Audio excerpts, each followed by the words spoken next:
Star Report. I'm your host, Star. Welcome to the show. It is Sunday evening. Okay, the title, Harlem rapper Max B released from prison after 16 years. For those of you who don't know, Charlie Wingate, born in 1978, a very influential champion for the oppressed, shall we say, the oppressed, someone who had great ideas, very innovative, if you will. And I think it's important, even though this is not a national story of concern, it's important for us to discuss it because, again, Max B, for those who don't know, he served 8 years in prison before you ever heard of him. From 1997 until 2005. Then when he hooked up with, if memory serves me correctly, Cameron first, and then hooked up with JJ. I've always called Jim Jones JJ. And then he went back to prison in 2009 until 2025. He was released this morning. Oh, he came out and salute to French Montana. Good guy. Oh, they were dapping him up and they put the slave chain on him and some, is it Louis Vuitton sneakers and the whole outfit? And the next thing you know, he's at a Jets game. Shedeur Sanders, who plays with the Browns. Well, he's signed to the Browns, but he doesn't play, to my knowledge. Shedeur came over, gave him the 5 on the black hand side. Jiggy shit. So he's home. Now, again, for those of you from other states like who just bear with me because, New York, not just the home of hip hop, but the home of hip hop beef. Oh, yeah. Oh, yeah. And black people love beef. Yes, you do. So we're going to talk about it. Guys, has Jim Jones said anything thus far? Good evening in the live chat. Has Jim Jones said anything? Well, he's going to have to. I don't have a lot of notes. I just have Charlie Wingate, a.k.a. Max B's bio information. But there's going to be some heat if he has anything left in his tank. Now, his tank could be on empty. He just did 16 years. Some type of botched robbery, if memory serves me correctly, in Fort Lee, New Jersey. His girlfriend told on him, and that's how he did the 16 years. But does he have anything left in the tank, or is his tank empty? Now, when you do that type of time, I would assume, I've never done a stretch, you come out and your mind is someplace else. Remember, Remy Ma came home and she was spitting trash bars. Took her a while to get it together, and I don't know where she's at now, but is Max B, is he washed? Is Jim Jones that nigga still? Did Jim Jones try to help a bum nigga once upon a time? Very, very talented, innovative. But did Jim help a bum nigga? Something I forget what the Jim put up. Was it 90,000 or over 100,000 to bail Max B out? You have to remind me.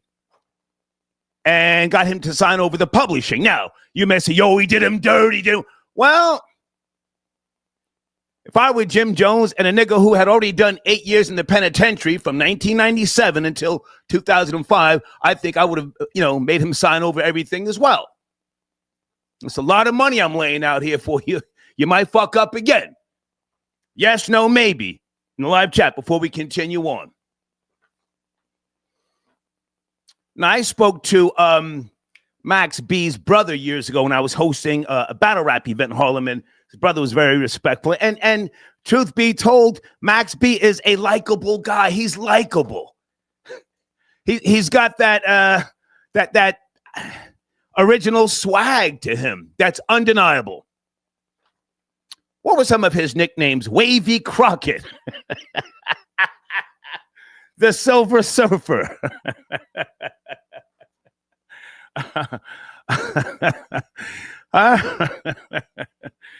So he was very, very influential. You got to help me out again. I don't feel like doing all this research. Bird Gang, Stag Bundles. They had the squad. And So the tension, the beef, the drama between he and Jim Jones, oh, it's going to be reignited. You're going to eat. You're going to be making content. Salute to my homie, MREC TV. The Rec Mob, they're already on it. Go to MREC TV. Go to the homie Chigs Smooth. They've got all the details. Me, I'm just going to, I'm going to jump around. But is Max B washed? That's the question. I hope he's not. I would like to see something come out of New York that, gives it a shot in the arm, shall we say. All right, guys, I see some of you making donations already. Thank you so much. We do have a goal tonight because I do want to get some new banners in my community section. I want to give you some free promotion. We'll talk about that later. Where is Max B originally from? Is it the Abraham Lincoln housing projects in Harlem? Isn't that somewhere around 135th for those of you in the Harlem, area? Isn't that around 135th and Madison or Park? I think I arrested some people over there in 1985. Allegedly arrested people. Whoa, slow down, old nigga, slow down.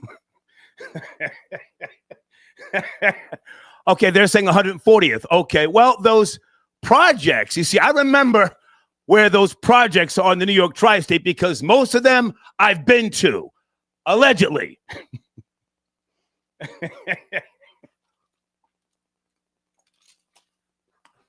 Okay. Phone lines are open. Just bear with me. Also, guys, showrunner, the GOP civil war over Nick Fuentes. Oh, it's lit. It's up and it's stuck, as they say. If you're not up to speed, and many of you are, Nick Fuentes did a sit down with Tucker Carlson. Salute to Tucker Carlson because Nick Fuentes, who I've been monitoring over the last couple of years, actually. Salute to Florida boy Jay and Aaron. They put me up on Nick Fuentes.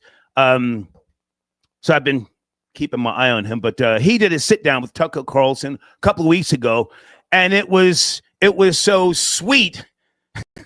A lot of people caught a cavity.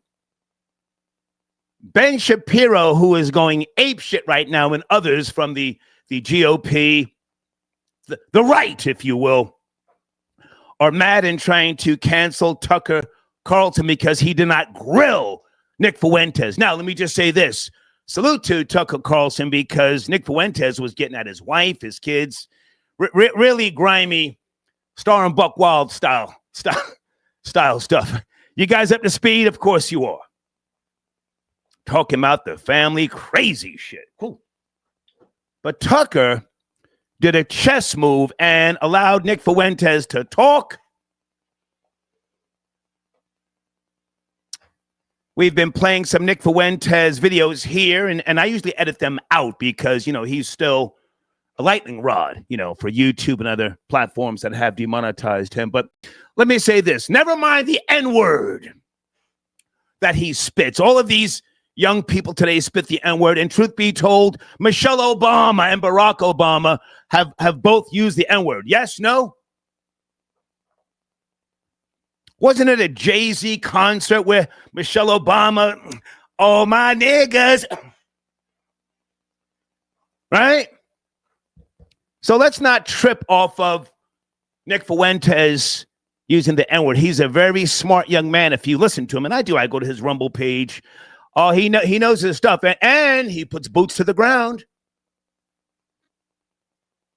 Puts boots to the ground. So we're going to touch on that, the GOP civil war. Never mind the Senate right now. They're working out a deal to possibly end the government shutdown. No, we have to talk about something much more important. Max B released from prison. Okay, phone lines open right now. And let me also say this, guys. At some point this evening, I do want to ask you a question. Are white people the best grifters? Let me just throw that out there right now. The best grifters. You know what a grifter is. Don't act like you don't. Many people accuse me of being more lenient on white people because my mother is Caucasian and going harder at black people. Well, let me just say this. I will tolerate a broke black bitch. I'll give her a couple of chances, but a white female who, and I've dated mostly Caucasian females, bitch, you got to get up, get out and do something. Go get a line of credit. Go get a loan from your family. I can't lay up. I can't cuff a broke white bitch. Can I get an amen in the live chat early? So the question, I'm going to bring it back with regards to, are white people the best grifters? Because a lot of scams go down, are going down, and will go down. And if you don't pay attention, you will never know who the best grifters are, okay? All right, let me start this show out before I even get into any type of video footage. Wait a minute. Is that Yosef calling in from... Wait a minute. Yosef. Yeah, I'm not even going to say shalom. The boss, Dawn, is home. Max Bigavel, Charlie Rambo, Wavy Crockett, the Silver Surfer. Yo, he said, I look better, I smell better, I taste better than you motherfuckers. Okay, Yosef, watch the language. Hey, early. I caught myself. Don't worry. Listen. Watch the language. Come on. All right, my bad, sir. My bad. Listen, I've probably watched more Max B come up DVDs than I've read Jewish literature. Mm-hmm. The boss, Dawn, is home. Jimmy JJ is shaking in his boots. He's probably gonna go marry Chrissy after 30 years. He's shaking in his boots right now. Big Avell is home, and you know, when a lot of people come home, they try and make all these crazy conspiracies like they got cloned. Listen, that Big Avell we saw on Instagram today, that was Charlie Rambo. His teeth was still messed up, but he had the Louis fit on, head to toe. Listen, man, this is like a national holiday. I might not even go to work tomorrow. I've been drinking since 11 in the morning. I've been walking around in True Religion jeans and Nike boots. Like, the boss on his home, man. Come on, man. Grain Crew everywhere. I was pouring Grain Crew on my girl last night like it was a Diddy party. And listen, like, Max B has son so many people in music. Future's his son, Drake's his son. Like, he really pioneered the melodic rapping, and he's not even a singer. All those hits he gave us in the mixtape era were like mixed in the lowest quality, and that's not a disrespect. That's just what it is, right? He didn't have access to an amazing studio, right? So let me jump in for a second, Yosef. And for those who don't know, you are a Jew from Canada, and like many Caucasians, with all due respect, you study black art, black music, and that's fine. That's fine. Did you see? Yeah, of course. Did you see Max B getting a haircut? And whoever gave him the haircut had the cape, and it had all the pictures of the mix CDs from back in the days. Did you see that? Yeah. Like the barber, like the robe, right? Is it a robe? That what you call it? Like what they put around your neck, right? Yeah. No, that was sick. Yeah, they had like the PD1, PD2, PD3, PD6, $1 Million Baby 1. Listen, $1 Million Baby 1 had Nicki Minaj on it, and that was like 2006. I don't think there was. Hold on a second. I heard French Montana speaking. I don't think there was a 3, right? He said we were so high, we skipped number 3. It was number 3 and number 2. French Montana said they skipped one of those I do. No. French Montana and Max B didn't, as far as I understand, they didn't really get together until they did the Coke Wave mixtape. Right. But I'm talking about what French Montana said based on the cape or the robe that they were putting around his neck. You see, I pay attention. And French said we skipped over one of the numbers of those mix CDs. Anyway, okay. I appreciate your commitment to this, man. Let me ask you a question. Max B, is his tank empty? Does he have anything left to give rap music at this point in time? 16 years in the pen. Oh no, 100%. I watched all his interviews when he was in prison, and he was, because you got to remember when he did his first bid. When he did his first bid before he signed to Bird Gang and all that type of stuff, he was making music in jail, and he almost broke into like major stardom. But then obviously some things happened, and he went back in the can. And I feel like having that stripped from you and then given back to you, you'd be crazy not to want to go get it. I feel like if his tank was empty, he wouldn't even be in the public eye right now. He'd just go be kicking it with his family and eating off some royalty checks, you know? Okay. He's already back in the studio with French. I just seen him in the studio and they was doing a remix to the Never Had a Friend Like Me by Tupac. Nice. It was that sample. Nice. I know. And send me a link when you get time. I appreciate your support as always. All right. And let's you and I circle. Yeah, but let's you and I circle back and talk about the GOP, Nick Fuentes and Ben Shapiro at some point. Not right now. I want to get back to the show. Okay. No, we listen, man. The boss Don is home. We don't gotta say Free Max B no more. But whenever you say Free Max B, you had to say recipe stack bundles, man. I'm just gonna say that, man. Okay. That's all I want to say, man. I'm gonna leave it at that. I'm gonna leave it. Good to talk to you, Yosef. Good to talk to you. You too. All right. Okay. Yosef tapping him. Okay. Can I play a little bit of this video here with Max B? Never mind the Senate again and the possibly ending the government shutdown. I know what you want. I know what you need. Pardon me. I think the mark is 134. This is where Shador Sanders comes over. This is today. Hold on a second. Let me get this ready here. And then I want to hear from some of you from the South. Do you care? Are these New York niggas just doing too much again? Here you go. This is Max B. Let's go. We outside. Damn. Good, baby. Got my jersey? Good, baby. Yes, you do. Yo, man. Yo. Do your shit, bro. I'm waiting on you. Hey, how you doing today? What's good, beloved? Max Biggervale. What's your name? Where you from? Max Biggervale, New York, New York. Yes, sir. Fresh out the can. Damn. Off of 18 stretch. Damn. They gave me 7 and 5, but I'm back. Yes, sir. You're back. And then describe your fifth for us right quick. Oh, man, it's Louis Vuitton. Head to toe. All the way down to the sneaks. To the fanny pack. I'm here. Okay. We see. How you feel to be home, man? How you feel? How you feeling? I feel righteous. Damn. Feeling good. Feeling good. I know what it is. I'm grateful. Okay. I'm thankful. Love that. God is good. Okay, Max, you give anybody a styling tip? What would it be? Listen, man, just be yourself. Uh-huh. Get what you can afford. Get what you can afford. Be yourself and wear what you wear. If it look good on you, own it. Okay. Right? We love that. Yeah. When you building your fits, what you start with? Listen, man, I start with the drawers. I need Egyptian cotton. I got polo Egyptian cotton on me. Give him some time. He's going to get the veneers, I assure you. Give him some time.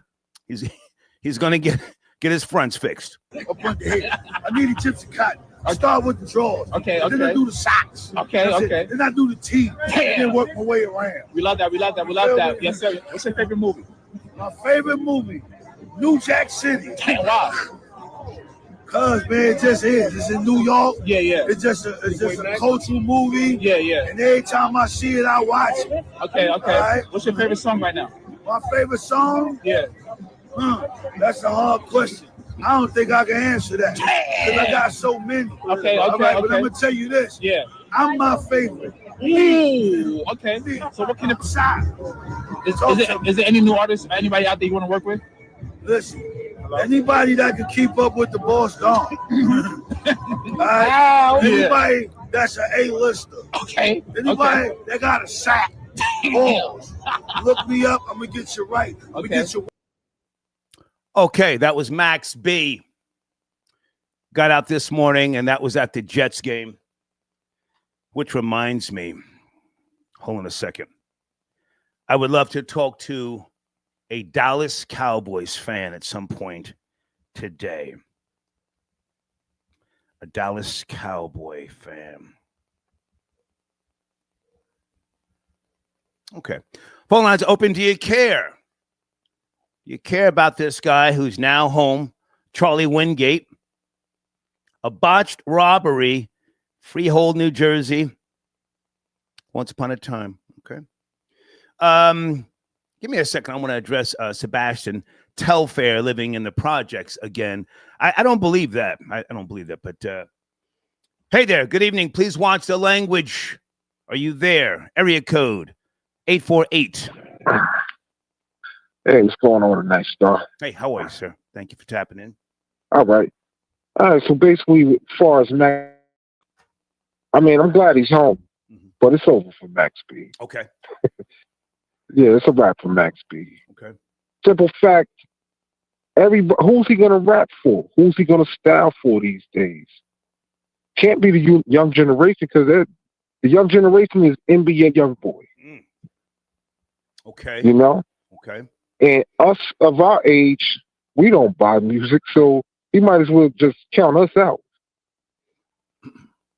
And on top of that, you know, anybody that's over like 35 rapping, nobody really takes serious. Are you from the New York Tri-State, sir? I'm glad he's home. Are you from the New York Tri-State? No, I'm from Jersey. Oh, well, okay. Yeah. Did he He had his run. had his run? Yeah, he had his run. He made a few mixtapes that was dope, but all of that stretch load of time, he did it to himself if his career doesn't, you know, revamp. Okay. Because music changes. Yeah. And like I said, the young people nowadays, all they want to hear is NBA young boy or a branch off of what he started from years ago. Okay. You know? But now he's also a really, really good producer and writer, so he doesn't necessarily have to be the chump in the front. And I'm not trying to plead his case for him. I'm just saying he might be of better service at this point behind the scenes. Maybe he's learned his lesson because he is a hardened criminal. Maybe he can now put out a factory of artists. What do you think about that? To be fair. Yeah, he probably can. He could probably do that. But still in all, he's still rusty. Okay. He's still 2000. When did he go to jail? 2010 or I'm not too sure. But it was way back when. The first time in 1997, he did 8 years. Then he came out until 2005, pardon me. Then went back in 2009 and just came out today. So he's a career criminal. I mean, let's keep it real. Yeah, 2005 when he came back out, that's when he sparked his wave and everybody jumped on it. Okay. But anything that he comes up with today, or if he writes for anybody, his mind is still stuck in 2005. Okay. So, but big up to Max B. I'm glad he's home. Right. My sister, she was she was a nurse in Broadway prison, so she met him. So he's a good guy. Be careful, because you've got the whole thing where, you know, you can't talk about HIPAA laws. Don't say what she said. Don't do that. But I appreciate the call, man. Salute. Oh, okay. Thank you. All right, Star. Yes, sir. Okay. I'm coming to the phone lines. Bear with me. Showrunner Sebastian Telfair is living in the projects. I got a video. A couple of people sent this to me. I don't know if I believe that necessarily. And I forgot to print out Sebastian Telfair's information. Anybody care? This guy did a lot of, well, he's only 40 years of age, according to Wikipedia, born in 1985. From the Mermaid houses down there in Coney Island. I know them very well. I think I arrested somebody down there. Allegedly, once upon a time. Let me print this out. Hold on.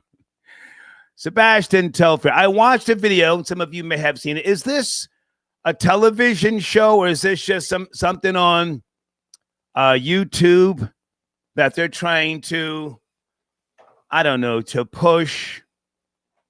I'm going to let you watch the video, but I don't know if I believe it. Former NBA player, played 10 years in the NBA.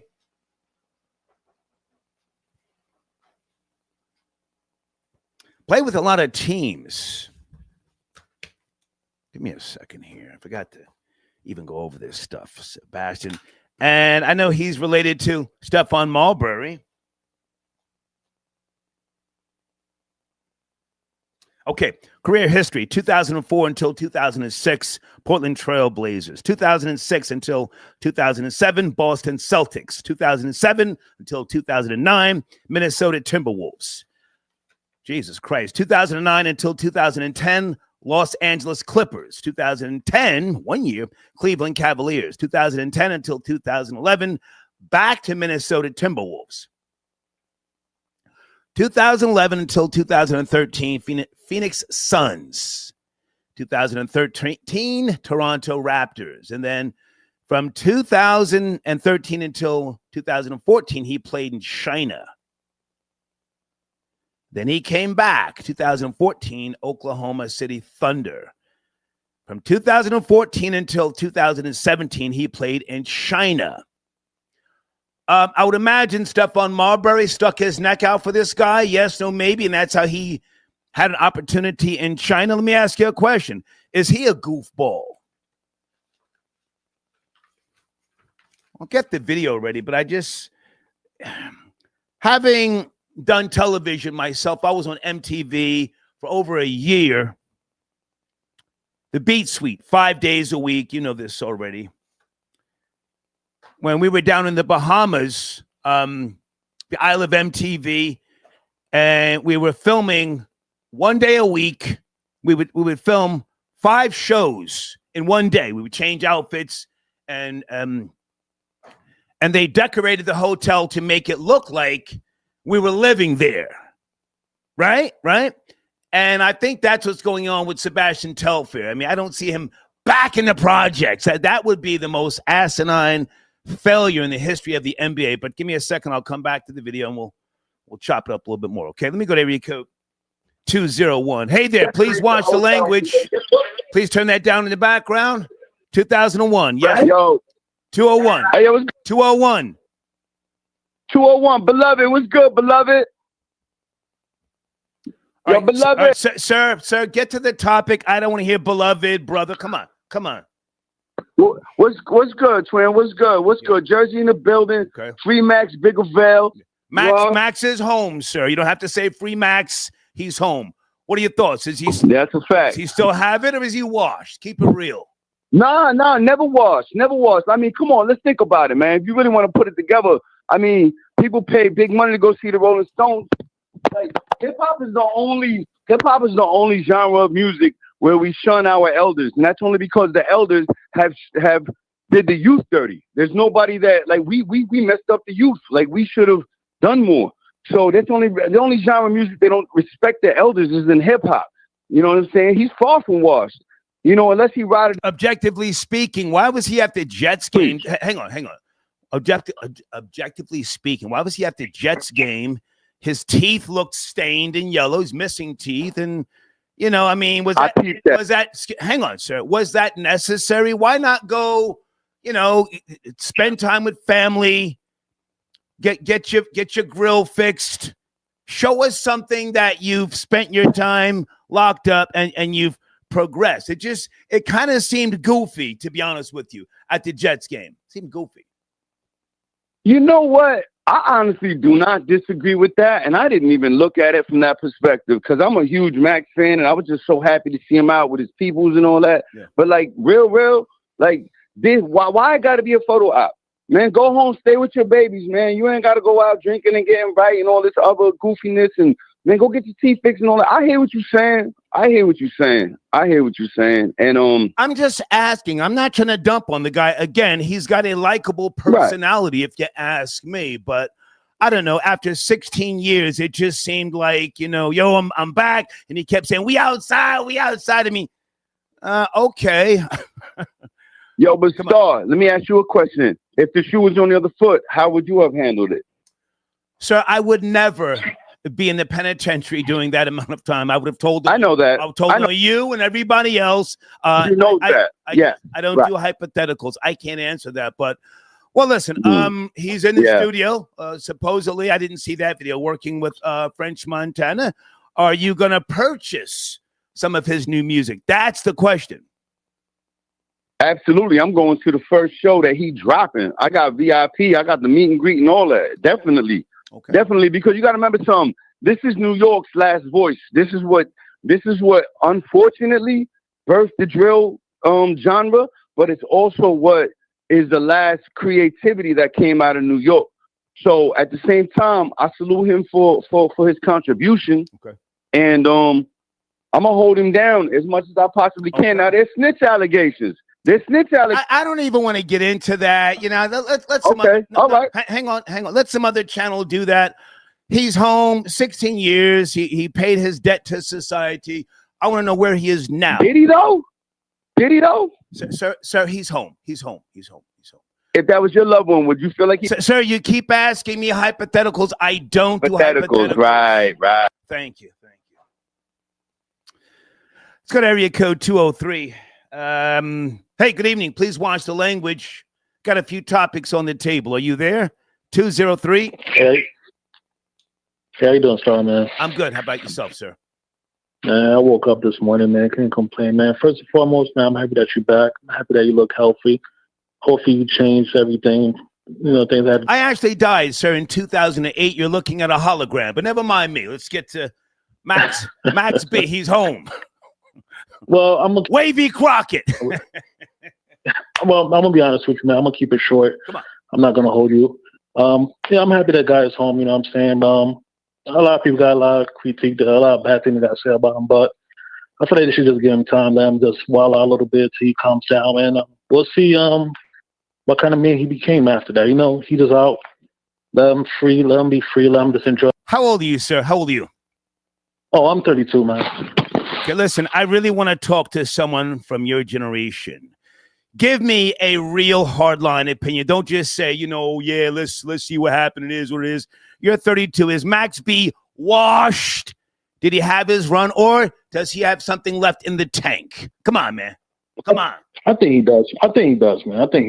I mean, he did influence Drake, you know what I'm saying? I think he does, man. So like I said, just give the man some time, man. We'll see what happens. No, sir, I don't want to give him time. I want to hear from people tonight who say, yo, get this nigga out of here, or you know, Jim Jones. No, I'm not going to do Jim Jones deserves more credit than what he has gotten over the years. What do you think about the tension, Jim Jones and Max B? Come on, you're from Bridgeport, Connecticut, man. Stop laughing, sir, and don't soft shoe dance. You know, the East Coast is the home of beef and drama. Come on. Hey, listen, man, I'm a fan of both. You know what I'm saying? Let's get him out of here. What are you calling me for? Don't call me you're a fan. Devoted Dipset fan sent in a donation via text to speech. Guys, text to speech is at the top of the live chat. Nigga, I'm 35 with a mortgage. And grand piano. I don't care if Max B is free. Hold on a second. Why didn't that play all the way? Nigga, I'm 35 with a mortgage and grand piano. I don't care, Max B is free. Thank you, sir, for that donation. I'm not saying he kicked dirt on the man's name, but, you know, hip-hop is very unforgiving. 16 years. Huh? I mean, on a personal note, I really like that era. J.R. Ryder, oh, my nigga, Hell Rel from the BX, Weeks Ave, stand up. Who was the guy that made that song, We Pop Champagne? Was it Ron Browse came on my show? Oh, that nigga had swag. What was the guy's name? The other guy that came on my show. Oh, God, the producer. He made that song with chicken noodle soup with a soda on the side. Come on, I need a New York nigga on the line tonight. That was a wave. That was an era. Let me look in the live chat. I hung out with him at Applebee's. Okay, niggas. Yeah, Ron Browse. We pop champagne. Peace, the Most High. I don't know if you have time to call in tonight, sir, but I got to talk to somebody about the Cowboys, man.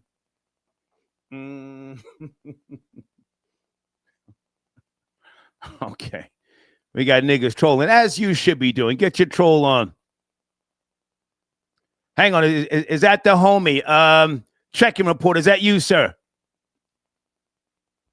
Okay, Yosef Spenning Skrilla. I appreciate you, Yosef. I'll let a 5'6" man with a perm talk crazy on wax about his girl, LMAO. Okay. Is that a new comment from Jim Jones? Yosef?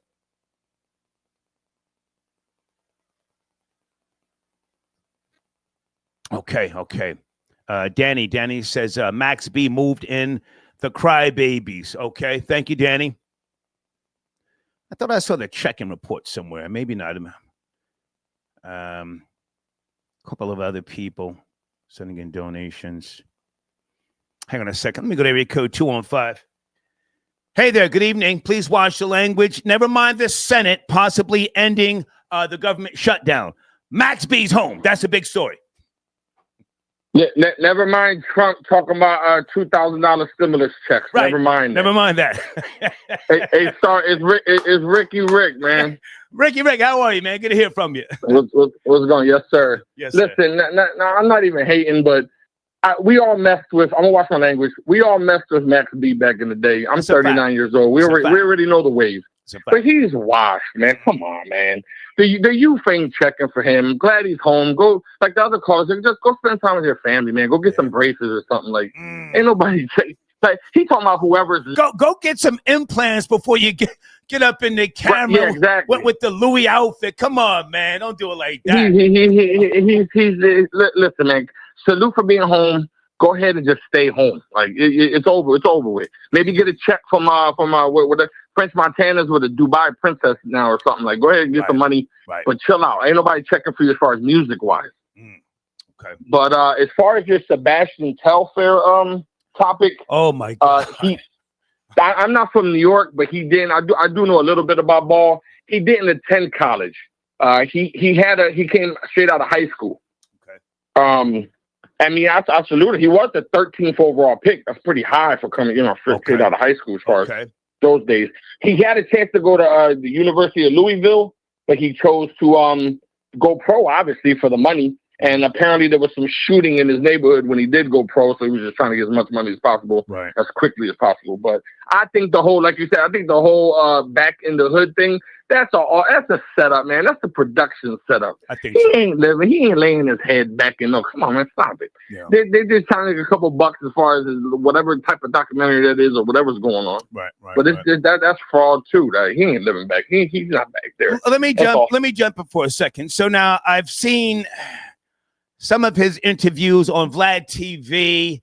I can't say that I watched him that intensely because, in reality, if you go straight from high school to the pros, you have to have some type of network or team to try and work with you. He and Stephon Marbury, if memory serves me correctly, always had a strained relationship. He has a brother who I saw do an interview with him. I'm not sure if that's his blood brother on Vlad TV. He seems to have a level head. But this whole thing living back in the projects, I don't buy it. Come on. Nah, yeah, like I said, it's all suspect. I think it was his final money grab. He turned himself into the feds or something. I don't know. Yeah. But it was a final just grab. Just let's act like this. Let's pander.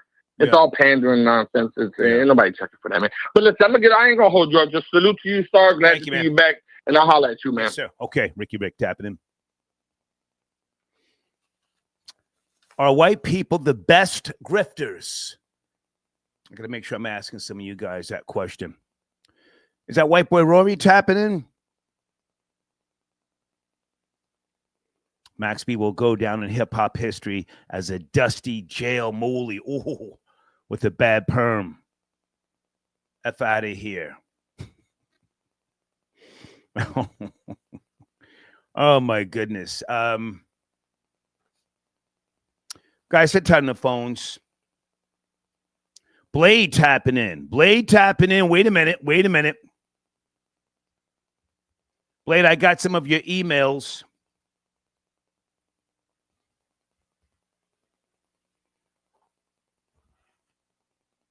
Salute to my nigga Nick Fuentes. He sparked a GOP civil war by calling out the Israel First traitors posing as super patriots and their Sabbath goy puppets. Okay. Blade, my homie, Minister Jap, did a live stream today. Woo! Holy smokes. You guys in the live chat up on Minister Jap? Of course you are. Jappa out of Chicago. Blade, if you get a chance, go over to Minister Jap's page. He went balls deep. Talking about yarmulkes and all sorts of stuff. Is Nick Fuentes responsible for, in a sense, free speech coming back? You know? Deplatformed on many platforms, but now he goes hard in the paint, and that's what I respect about him.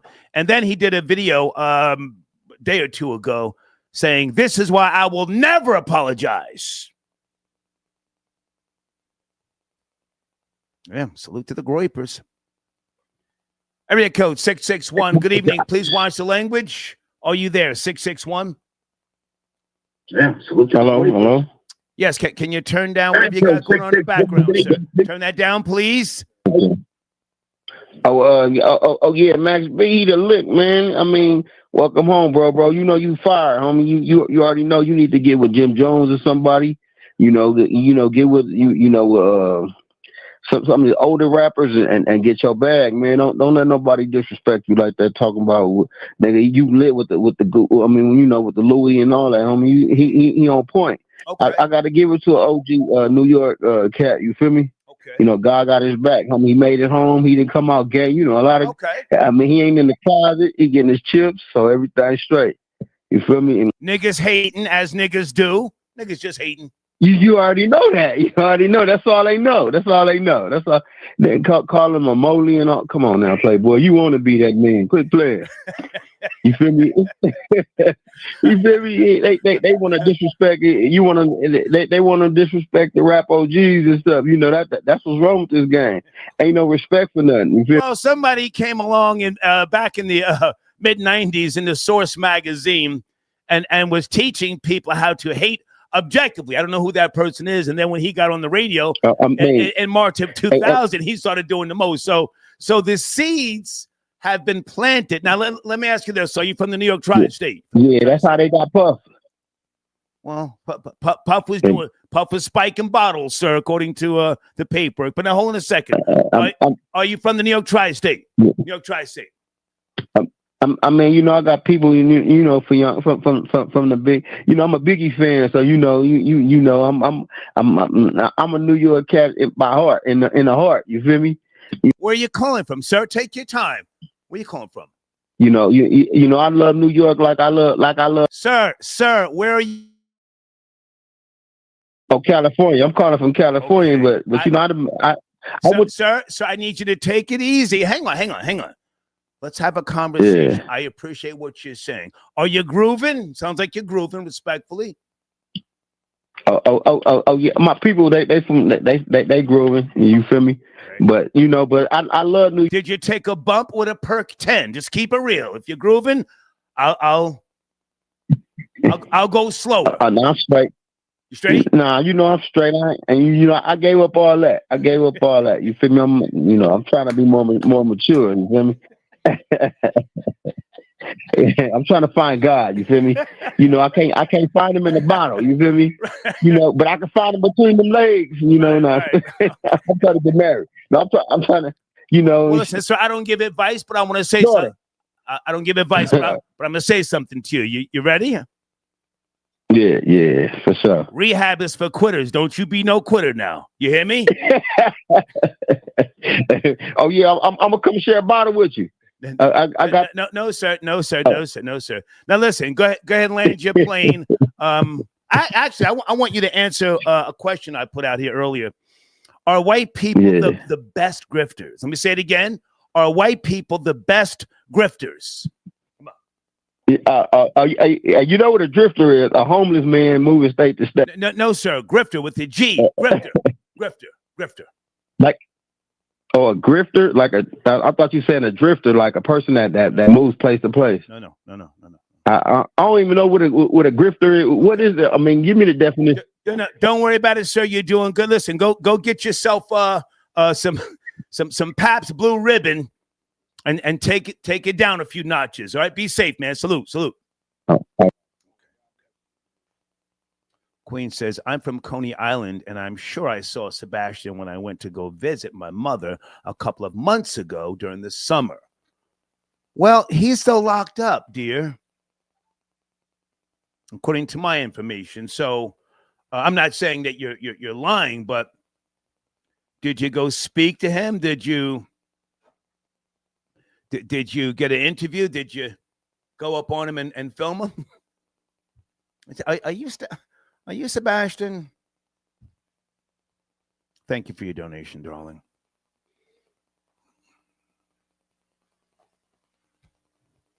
Anybody else want to call in with regards to my question? Are white people the best grifters? And the reason why I'm even putting that on the table, Deed sent me a video, which I'm not going to play. A Caucasian female making phone calls to different churches asking for assistance. This is on TikTok. And people were very accommodating. Of course, they could tell she was, or speaking proper English, I'll say.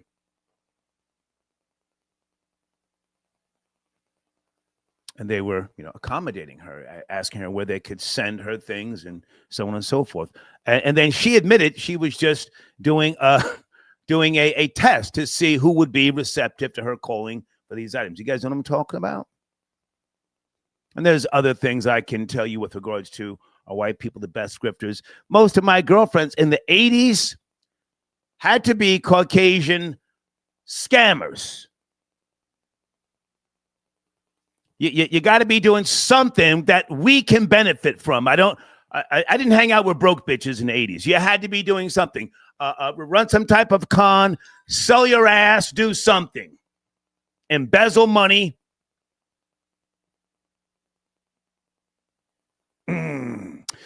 Deeds, that's a very good point. Deed says, if Sebastian didn't lose his pension, NBA pension, it's hard to believe he would be living in the projects. But does he get a pension? He's only 40 years of age. Area code 516, please watch the language. Sunday night, a few topics on the table. Are you there? 516. Salute, Star. Check and report. Hey, what's up, man? Good to hear from you. Salute. Yeah, I want to talk about all white people, the best grifters. I have to get into that. Let's go. Well, I want to lay this out, right? In the 1980s, Black America was crippled by the crack epidemic. Mm-hmm. People were, selling their bodies, grabbing TVs out of people's homes. Yeah. White America collectively said, pull up by the bootstraps, Negro. Get it together. Right. Stop doing the crack. Wipe the foam off of your lips and stop doing the crack. They collectively. Stop doing the crack that we put into your neighborhoods. Stop. Absolutely. Never forget that. Never forget that point too. Come on. Right? Decades later, the opioid crisis hit white America like we've never seen before. Yeah. White America came together collectively, hat in hand, help us. We need help. Give us the programs. Yeah. We need the money allocated to our addiction. We need help. Don't throw us in jail. We're not criminals. Right. We need help. We're addicts. Yeah. We're hurting inside. Can I go back? Check and report. Can I go back a little further? Yes. Let's go. In the 70s, somewhere around 1975, maybe 76, one of my little white friends came over and he says, this was like on a Saturday afternoon. He says, Terrain, you got your Junior Raiders football uniform? I said, yeah. He says, well, put it on. I said, okay. I said, we going to practice? He said, no, just put the uniform on.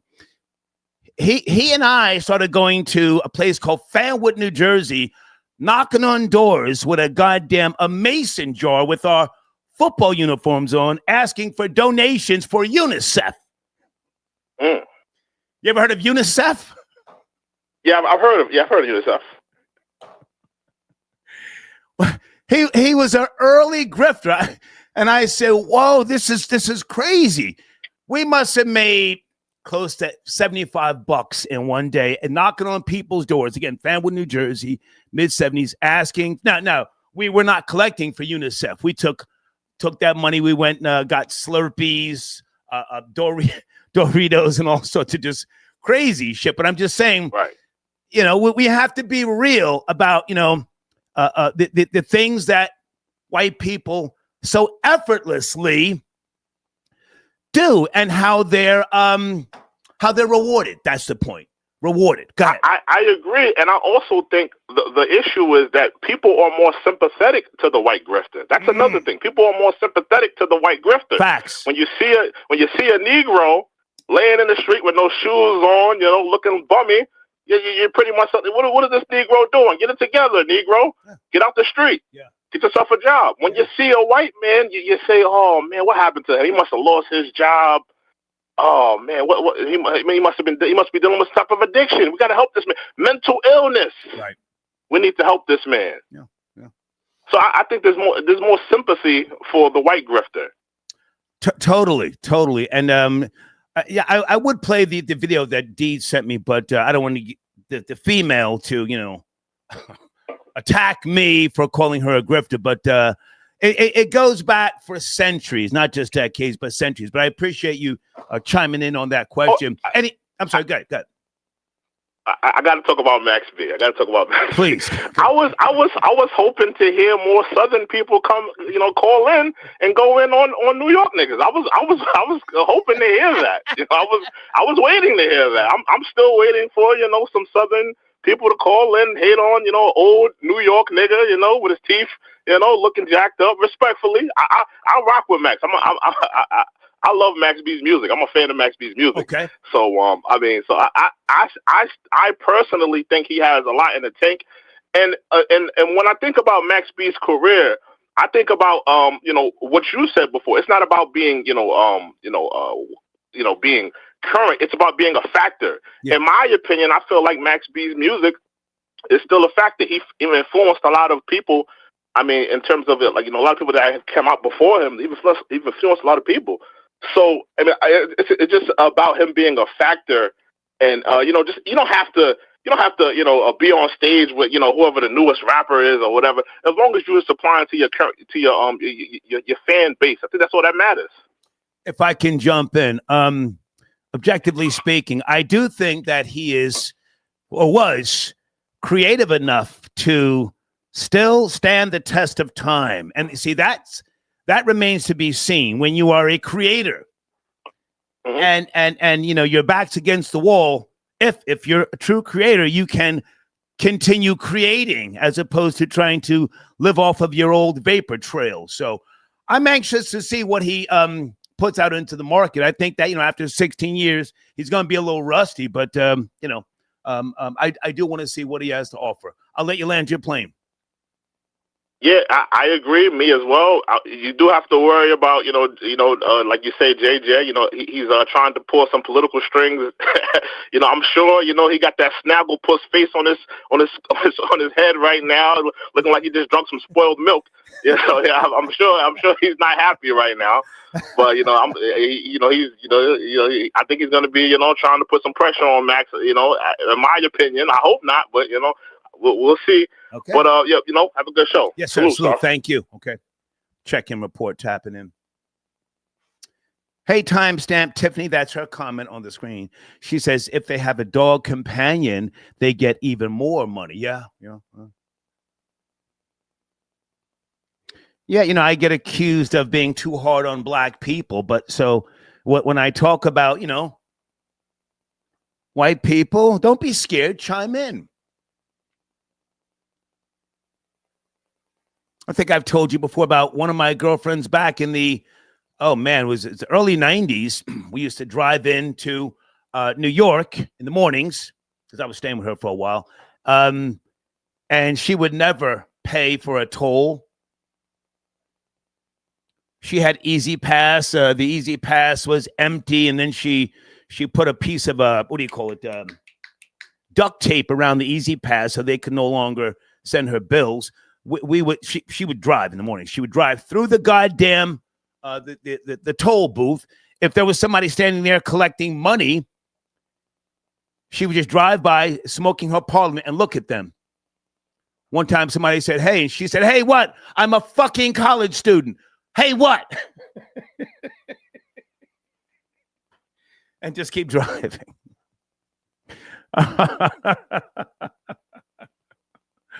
Thank you so much for your comment, Tiffany. Guys, I want to play a little bit of this video here with regards to the GOP civil war over Nick Fuentes. It's very, very important. And this particular video from PBS NewsHour gives a good breakdown. Okay, can you just bear with me? I mean, I know some of you do want to hear about this information. I've been monitoring all of this ever since Nick Fuentes sat down with Tucker Carlson. And again, Tucker, you know, got past Nick Fuentes getting at his father, his wife, and his kids. And this was a chess move, if you ask me, that is working for not just Nick Fuentes, but Tucker Carlson as well. Pay attention. This week, a task force dedicated to fighting anti-Semitism reportedly decided to sever ties with the conservative Heritage Foundation. It comes after the think tank's president, Kevin Roberts, defended Tucker Carlson's interview with a far-right anti-Semitic activist. This infighting has laid bare a growing schism within conservative circles over how to address anti-Semitism. William Brangham reports. Nick Fuentes, thank you for doing this. Yeah, thank you for having me. I wanted to meet you. The interview, which lasted over 2 hours, was posted late last month and has been seen over 20 million times. The conservative commentator Tucker Carlson interviewing Nick Fuentes, the 27-year-old hard-right influencer with millions of followers known as Groypers. Fuentes is known for his open racism. White people have a special heritage here as Americans. His misogyny, like when he wrote, "Your Body, My Choice," after the 2024 election. The whole political system is just based around women never being accountable for any of their choices. And his overt anti-Semitism, ranging from Holocaust denial to his belief in a global Jewish conspiracy. A big challenge to that is organized Jewry in America. I don't think the interview with Carlson drew quick, sharp condemnation from many in the conservative movement. Ben Shapiro, editor of the conservative Daily Wire, wrote, "No to the Groypers, no to the cowards like Tucker Carlson who normalize their trash." Christians can critique the state of Israel without being anti-Semitic. But Kevin Roberts, head of the Heritage Foundation, defended Carlson. Heritage is the influential conservative think tank behind Project 2025, and which has long supported Israel and America's support for it. Roberts argued attacking Carlson was a distraction. The venomous coalition attacking him are sowing division. Their attempt to cancel him will fail. Most importantly, the American people expect us to be focusing on our political adversaries on the left, not attacking our friends on the right. Roberts faced a strong backlash, including from staffers within Heritage, and calls for his resignation. He later apologized and denounced Nick Fuentes specifically. But the controversy has revealed the ongoing challenge of balancing different factions within the MAGA base.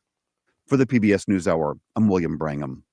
For more on this, we're joined by Arno Rosenfeld. He's an enterprise reporter with The Forward, that's a Jewish news outlet, where he writes the Anti-Semitism Decoded newsletter. Thanks for being here, Arno. Thanks for having me. So this... Okay, I'm going to skip what he's talking about. Phone lines are open. All right. Guys, we do have a goal at the top of the live chat with regards to donations. Deeds, please remind the live chat about the goal at the top of the live chat. I'm trying to get more or a different selection of banners. So if you need some promotion and you make a donation to the show, send an email so we can make a banner for you. We want to make sure that not just the community section, but the show banners as well stay fresh, and that I'm putting out different types of content. All right. All right. Let me go to my emails. Pardon me. I'm doing a lot tonight.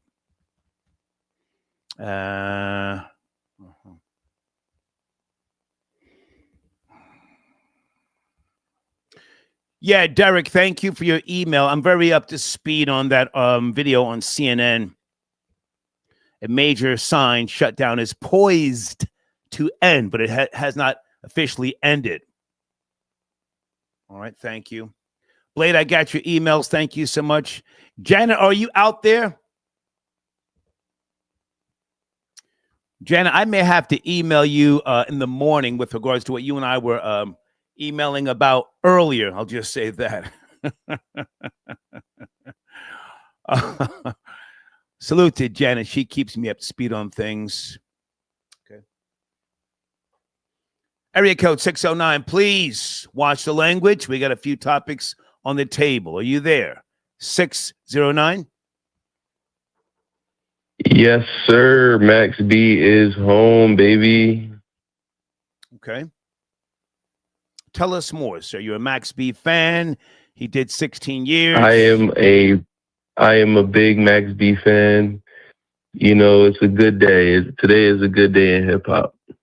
You know, he said if you didn't know if he can withstand the time of being locked up. I think he can. You know, he released a song called Lemonade. It was pretty good. It sounded pretty good, man. So I feel like he already showed that he can still make a good song, you know. So when did Lemonade come out, sir? I'm not up to speed. When did that come out? maybe last year, the beginning of this year. Yeah, look it up. It's pretty. No, so I'm not looking up anything. I've never heard of it. I mean, is it popping, or are you just, a Max fan? And I say this with all due respect, a Max B tip rider. You just a tip rider? I'm a fan. But no, it's not popping, but it's a good sounding song. So I mean, if you're saying if he can withstand the time, I mean that's like, what does that mean? What are you saying? If he can he still make a good song, or can he, can the masses gravitate towards him? What are you saying? That's a very. Here's what I'm saying. I'm saying that rap music today is trash. Trash. I'm probably the only. Hang on a second. You asked me a question. You asked me a question. I'm trying to answer. Allow me to speak. Yeah. I'm probably the only person in hip hop to ever say that it has not been a culture for many, many, many moons. Cultures have guidelines, parameters, a council, if you will, and things that make it a culture. It has become a genre of just pure nonsense. Anybody can profit from rap music. So here we are in today's day and time. It's a bunch of goofies. Everybody's a pill popper. I mean, people are promoting suicide and other things. He was a great producer and a songwriter. Wavy Crockett, no ifs, ands, or buts. But today's generation, they don't want the real. They want goofiness. That's what I'm saying, sir. And he may have shot his load. Nah, man, he's around good people. He's still around, people like French Montana and stuff like that. So he'll rub shoulders with the right people, and he's talented enough. He'll stay in his lane, and he'll do what he is. He'll just continue to make the music that that he made before he was locked up. I understand. Can I ask how old are you? I agree that. How old are you? Huh? How old are you? I'm 34. I'm 34, man. Okay. You said he's around good people. You mean the people that put him out there on Front Street today at a Jets game with his teeth missing? He needs veneers. He needs implants. And you mean those people? Those people? You don't think so? Good people had him on. Good people put tens of thousands of dollars around his neck and put him on the field on the Jets game. I don't think that's a negative thing. Okay. And his teeth. You don't think that's going to get done? And even if it is, he's been. You know what I mean? Like he's wealthy. I don't see how you can make that into a negative. You sound like a Max B hater, if you ask me. I'm the objective hater, sir. Yeah, I'm nobody's fan, but I'm letting you speak. Okay, but now to be fair, you're talking about the slave. Yes. You're talking about the slave chain. Somebody put a slave chain around his neck, which is what you know. No. Well, hang on. I'm talking about. Hang on, sir. I'm speaking. I'll let you land. They're worth. I'll let you land. I'm speaking. Okay. I need you to listen. That's what that. I need you to listen so that we can speak and not talk on top of each other. Yes, sir. In rap music, you know, that has become a thing. That has become a thing that is really just like dated and asinine. Putting a slave chain around somebody's neck when they come home. It really has no meaning. Again. Right. Go ahead and land your plane because you don't want to listen. Go ahead. Go ahead. Is it worth tens of thousands of dollars? Is it worth money? Tell us, sir. Tell us. Because that's what I'm speaking about.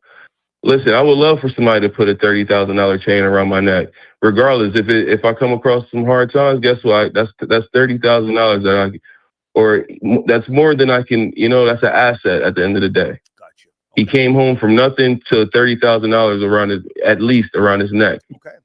So I don't know. I don't see how that's a negative. Okay. So I appreciate the call. How you saying the stick? Yeah, thank you, man. I let him speak. I'm so tired of seeing the slave chain. Oh my God. I was there when the niggas had the Rockefeller chains. Oh my God.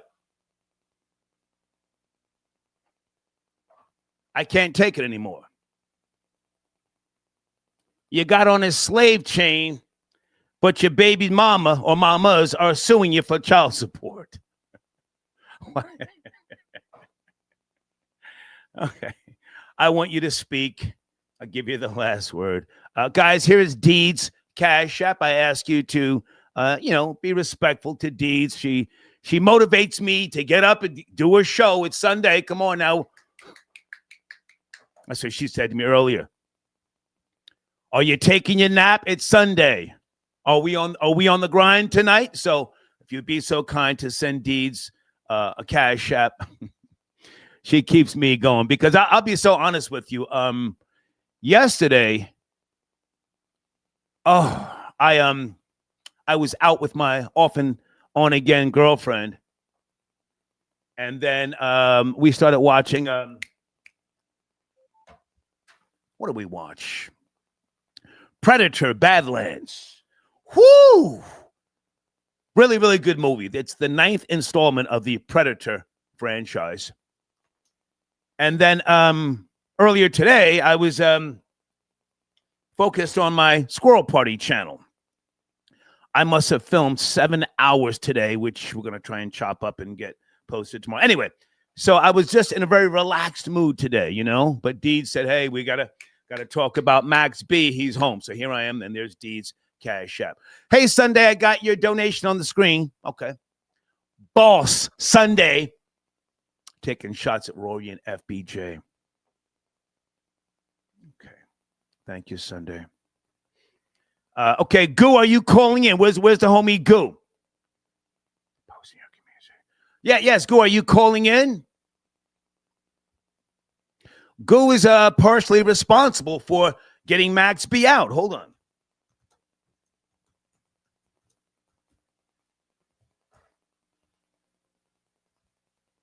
Wait a minute. Is this my homie here? Area code 203. Is that Gene Richmond, a.k.a. number 9? It sure is. Good evening. Happy Sunday. Good to hear from you, man. Happy Sunday to you. Where do you want to start, sir? Well, let's talk about the great divide in the GOP, or the so-called right-wing movement. Please. With what we're seeing and the rise of the far right-wing pundit and media extraordinaire Nick Fuentes that we saw in the last couple of months, and actually recent weeks, we saw this almost meteoric rise of a young man who was completely canceled last year. And this year, around this time, he's mainstream conversation. More so, like I just said, in regards to the Tucker Carlson interview, which was recently had. I believe it was last week, and it did over 2 million views on every social media platform.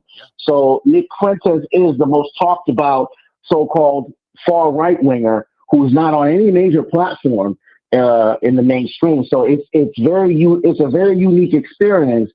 And also, there's a divide. You mentioned this divide that we talked about with the so-called establishment right-wing conservative media, like the Dinesh D'Souza's, like the Ben Shapiro's, like the Mark Levin's, like the Andrew Clavens, like the Michael Savage's, and so on and so forth. And these, what people are calling the gatekeepers, are losing control of the establishment conservative ideology. The narrative is being changed now, regardless of who I do business with, because I support Israel. I don't do business with the sand niggers, the Palestinians. So regardless of who I do business with, I'm saying Nick Fuentes is shaking up he's shaking it up. And if you ask me, I think it was The Atlantic who just did a piece on him with regards to the walls collapsing. I'm forgetting the exact title, but he's doing it by himself. That has to be respected. Yes, no? Well, yeah, I think it's completely respected, and it's almost like an anomaly, if you will. No one really saw him coming because he was a perpetual outsider for the last 5 or 6 years. You know, when I first heard about Nick Fuentes and I started speaking about him, and I was the first one to speak about him on this show several years ago. I got wind of him probably around 2018, and they talked about a young I don't know about that, but go ahead. No, I know about that. I believe it was me. I know about that, but you know, there's a bit of a revision. And that's okay. It's a young conservative who was kicked out of CPAC in 2018, and there was a rumbling. It was this Nick Fuentes. Nothing like that had ever happened before. And CPAC was the convention where all the conservatives from Turning Point and Young Americans for Liberty, PragerU, and things of that labor would converge each and every year. And he was kicked out of that, primarily for questioning Israel. And he talked about that in his interview with Tucker Carlson. They were essentially grooming him and bringing him into the fold. You know, he met with Kathy Dillon. He was introduced to Ben Shapiro. They were trying to bring him into the Daily Wire fold, Turning Point USA. But then his questioning of it all kind of pushed him aback, in regards to these conservative areas, if you will, and that also caused the rift between him and Charlie Kirk, because as the late Charlie Kirk was on the descent, Nick Fuentes was losing all sorts of footing. So can I jump in for a second? Can I jump in? Go ahead. You know what's kind of I don't even know the right word. Charlie Kirk, R.I.P. Condolences to his wife Eric and everyone else. Nick Fuentes, who they were trying to not blame, but they were trying to make the Groypers and Nick Fuentes somewhat responsible for the climate and Charlie Kirk. Isn't it kind of interesting how Nick Fuentes has seized the moment and the Charlie Kirk discussion now has kind of like taken a back seat? But again, what he's saying, we cannot hate on him for saying what he feels. So I think, and you and I were speaking about this, I think it was yesterday morning, early morning. Do you think at some point Fox News and one of those platforms is going to say, hey, can we talk about getting you on here if you just tone it down on the show? What do you think about that? I sincerely doubt that'll ever happen. Nick Fuentes has been branded with the anti-Semitic label. All the right-wing so-called power figures have labeled him that. And you have people like Mark Levin, you have people like Dennis Prager, you have people like Andrew Clavin, you have people like Michael Savage, who have a very strong footing in this conservative movement for decades, and they just won't allow that to happen. There's a lot of moving parts here, but there's a lot of people who are in power who want to hold that conservative element, that so-called traditional conservative vision, completely away from someone like Nick Fuentes. So I don't think that he'll get any kind of offer in the mainstream media networks. I can use Max. Not that he needs Fox News. Let me be clear, but but he is. It's different. It's different. I mean, he almost has the effect of someone like an AOC with social media, and Zoran Mandami, just bringing the force and becoming a factor that has to be dealt with. Hold on a second. Mark Levin, isn't he in his 70s now? I forget. Yeah, Mark Levin is in his 70s. He is in his 70s, actually. He's in his 70s. Hold on. Mark Levin is in his 70s. Michael Savage, who, I respect, but I saw him a month or so ago saying, "Oh, who is Candace Owens? I've never heard of her." Once you get these old people who pretend they don't know who the young people are, that's a bad sign. I just wanted to say that. But hold on a second. Let me make sure I'm acknowledging Best Man. I got your donation on the screen, sir. Thank you so much to the best ever. This broadcast does more than we realize at this current time. Medicine in the food. Thank you so much. I appreciate your donation, Best Man. Back to you, number 9. You were saying, sir. Well, again, you said it perfectly. You talked about Michael Savage in his 70s, who's in poor health, by the way. Well, not Michael Savage, but Mark Levin and Michael Savage in his 80s. You have people like the Bill O'Reillys. These are the old guard. Again, once they pretend that they don't know these new people, like a Candace Owens, like a Nick Fuentes, like a Vincent James, these different figures, like a Sam Hyde. And they pretend they don't know them. These are the new faces of the far right wing. And these voices have been wanting to be heard for quite some time, and people are now listening. They're moving away from these old archetypes. Even Ben Shapiro is facing harsh criticism from this far right wing. And it's now, Nick has become the antithesis of it all. And there's an attraction to him, especially with the young male white conservatives. They've drawn to him in a way that no one has ever even seen before. I mean, he spent one day on Spotify and he outnumbered Joe Rogan. Yeah. It was something that was never seen. So again, this movement of his is very unique, and they can't control it. That's the problem. They cannot control it. Yeah. Hey, man, I appreciate you addressing the topic.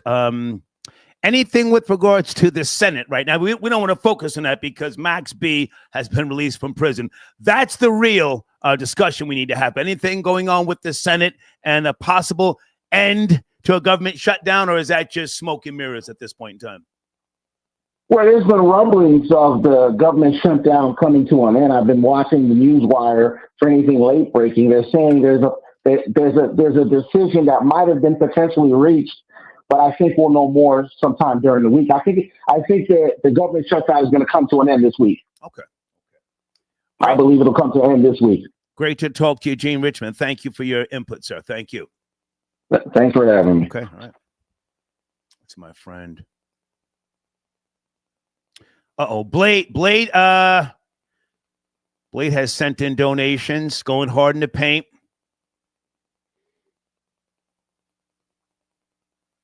Yosef, I got your donation. Thank you. Blade, I'm going to try and play some of your text-to-speech donations. Give me a second. But right now, I want to bring in the homie. Is that Goo? My homie Goo? Yes, sir. Big nigga. What's the deal?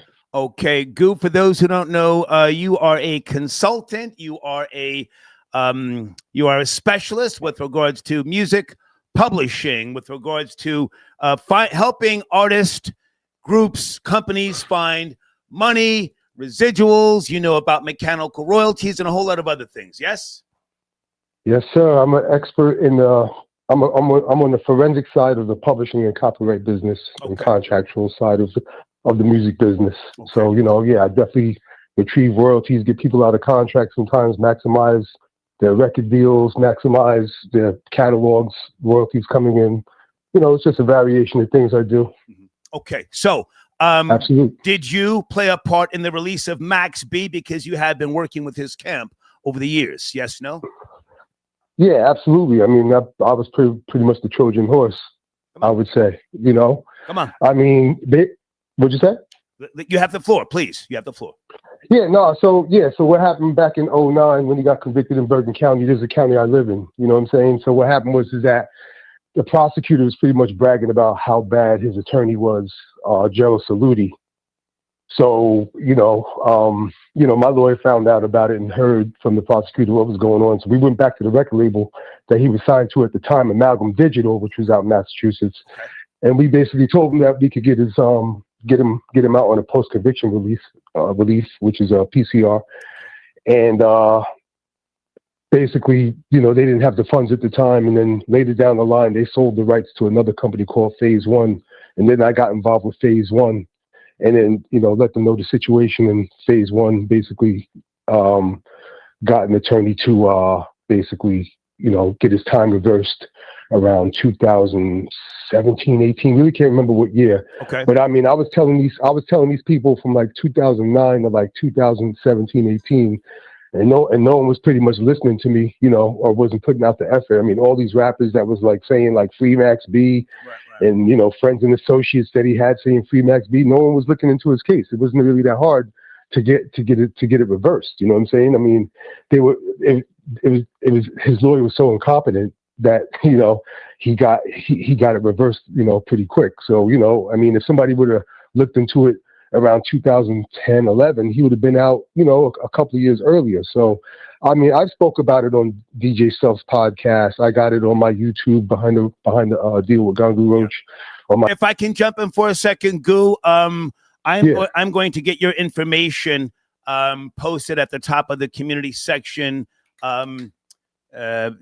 tonight after this show, so that you can respond to people who may be looking for your services. Guys, this is Goo, who I'm talking to, a good friend of mine. He's from New Jersey. He can help you. He can help you with regards to, again, publishing. He's a consultant. If you need any type of legal assistance, again, ASCAP, BMI. This is who you want to. Let me put my email address on the screen just in case. Yeah, and we take labels to court. I've taken ASCAP and BMI to court before. I've taken record labels to court before. I mean, I've taken a variation of all sorts of publishers and record labels to court. I've represented, obviously, the DMX estate. You already know that. The Big Pun estate, which everybody knows about.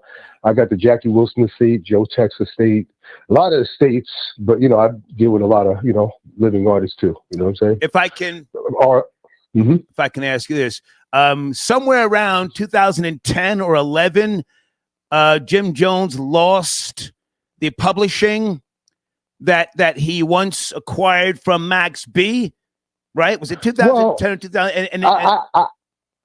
I wouldn't really say that per se. I mean, I got an administration agreement around 2000. Around 2000, I got paperwork around 2010, 2011, when Max B went to jail. I don't know if he had all the money or not, but he gave Gerald Saluti, the lawyer at the time, his administration rights to go collect his publishing royalties. So a mutual lawyer assigned that over to me and made that my responsibility to keep Max B's royalties in track somewhere around 2011. So that was like, I was kind of behind that at the time too.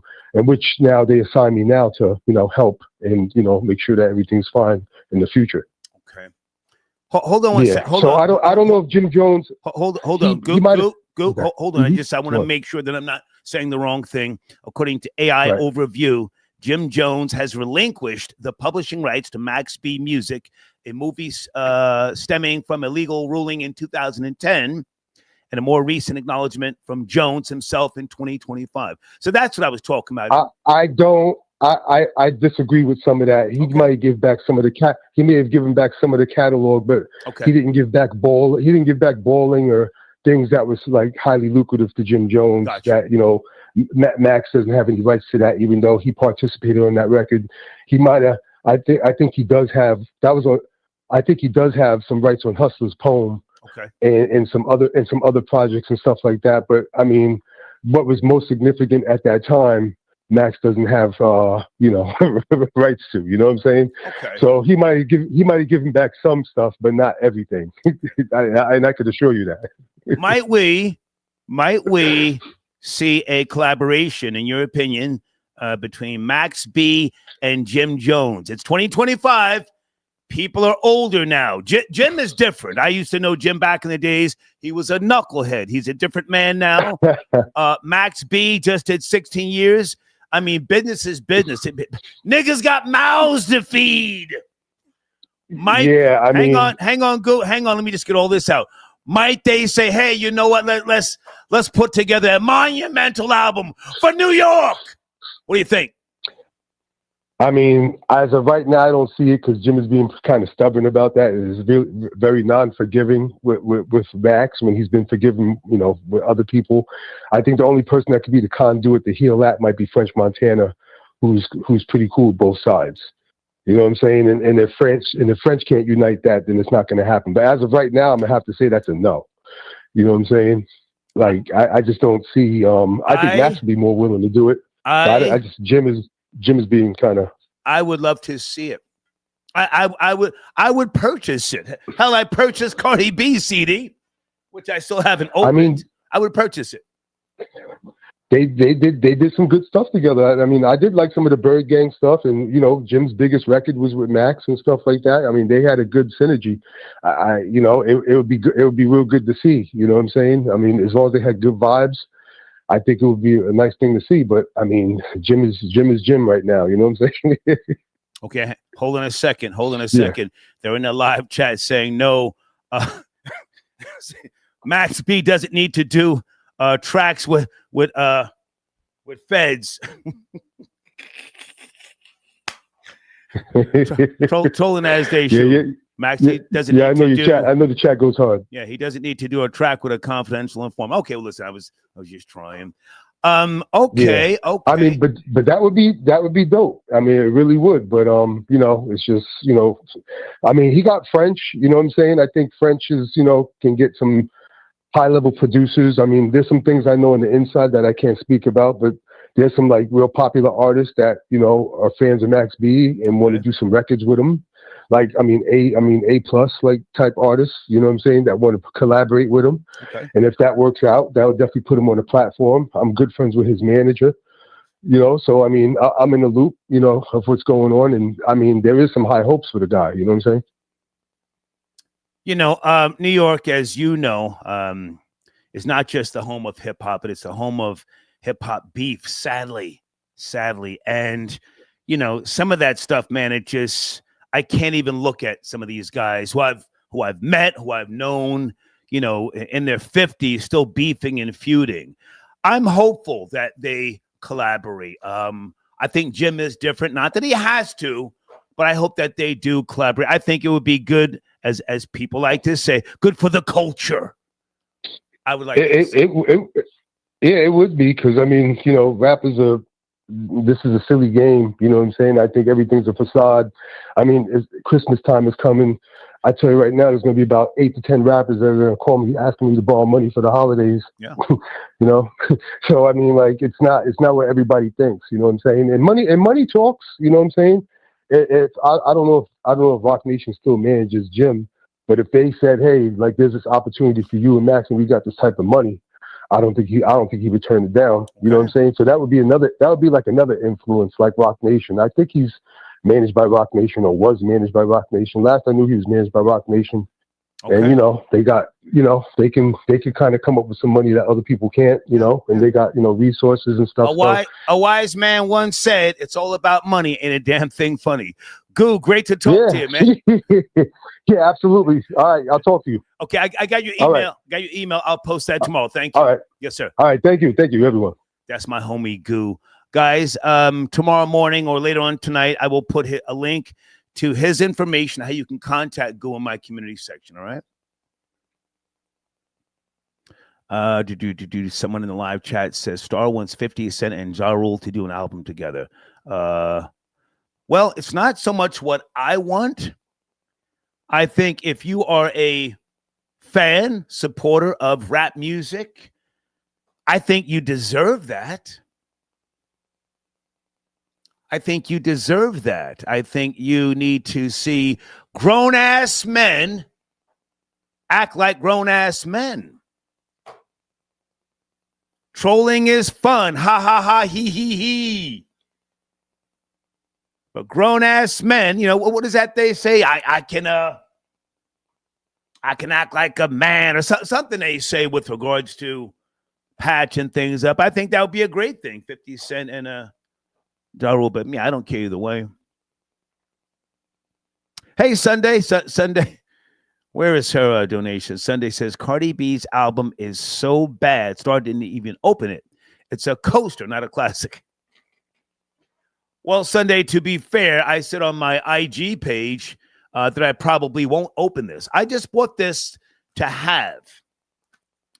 I've got a lot of CDs from artists, guests that I've interviewed that I've purchased just to show them that I purchased it. But I've never heard it. But thank you for your donation, Sunday. Let me go to area code 510. Hey there, good evening. Please watch the language. We're talking about Harlem rapper Max B is home or a few other topics. Are you there?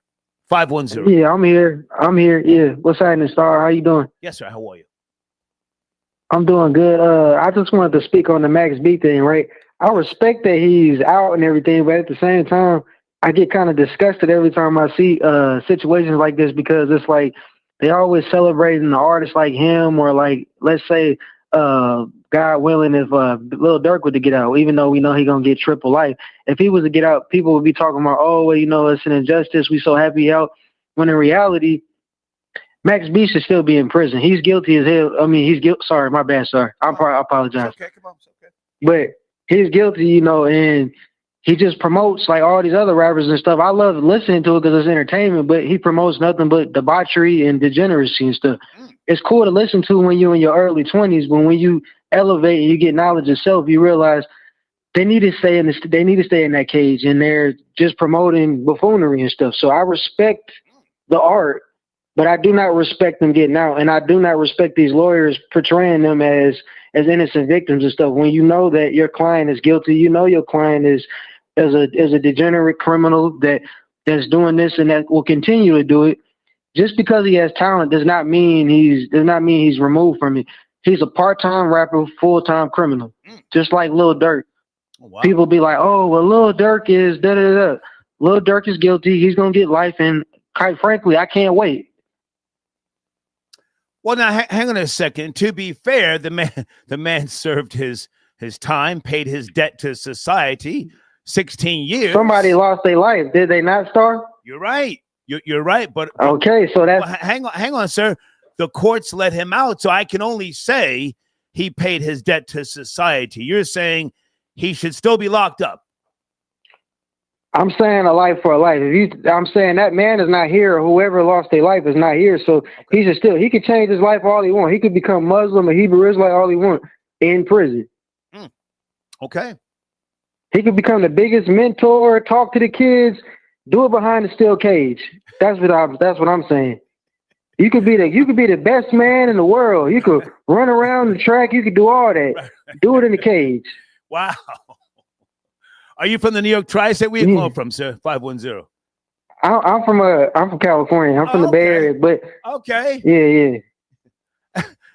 Go ahead, land. Yeah, so I'm not. Go ahead, and land your plane. Say what? Land your plane. I appreciate you. Yeah. So I'm saying because I have people like this in my own family, right? My dad just got out, did 27 years, and guess what? Hard head don't learn. He's back in prison. Guess what? He's doing another 30 years. Oh, wow. So I'm saying, like, I respect individuals. I'm gonna land my plane right now. I respect, them getting a second chance and everything, but at the same time, they shouldn't be able to get out. They should be able to change their life in prison. Because just say, yeah. Okay. And that's it. I'm done. Yes, sir. Thank you for the call. Damn, he went hard in the paint. Wow. Hey, Sharita. Okay, Sharita, I got your email. Okay, somebody said, folks, please make sure that you put a subject in your, the subject line. I don't just click on any email, and I definitely don't download stuff. I say that with all due respect. Okay, Goo, I got your email. Okay, hang on a second, guys. We got Goo. Not Goo, pardon me, Blade. Blade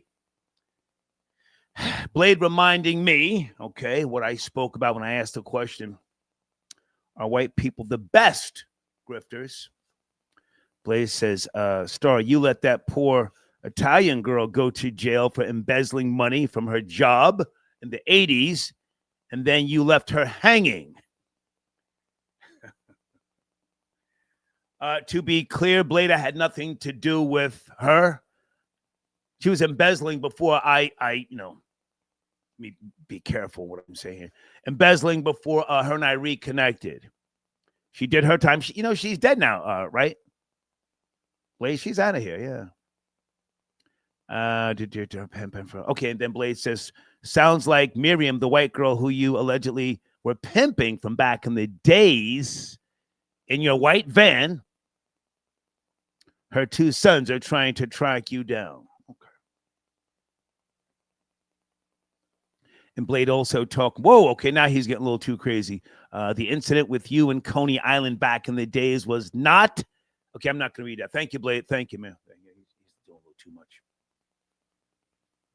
Statute of limitations. I got to be careful. Peace. Aladdin, is that you? 929. Aladdin, formerly of Rock. Is it Rock Nation or Rockefeller? I think it was Rockefeller, right? Never been with, never signed a Rockefeller. I was Desert Storm, Sony, Desert Storm, Electra. But I had a Nike deal, right? And I did sneakers for every rapper in hip hop. That's why I know all the artists I talk about. Okay. Where do you want to start, sir? Period. Now I wanted, you know what I mean? I was in over 10 publications. I had an MTV interview. Right. Tell all your listeners, go to MTV, YouTube, remix the kicks to see my interview by Sway. Sway, my man. Yeah. But anyway, great guy. I want to call, guy. Yeah, great guy, man. I love him. You know what I mean? Changed my life. Okay. But I want to talk about this. Before I get into Max B, because I'm from Harlem. Right. What did you say? What's your topic about the Caucasian folk? Well, I was asking, are white people the best grifters? Because most of my girlfriends,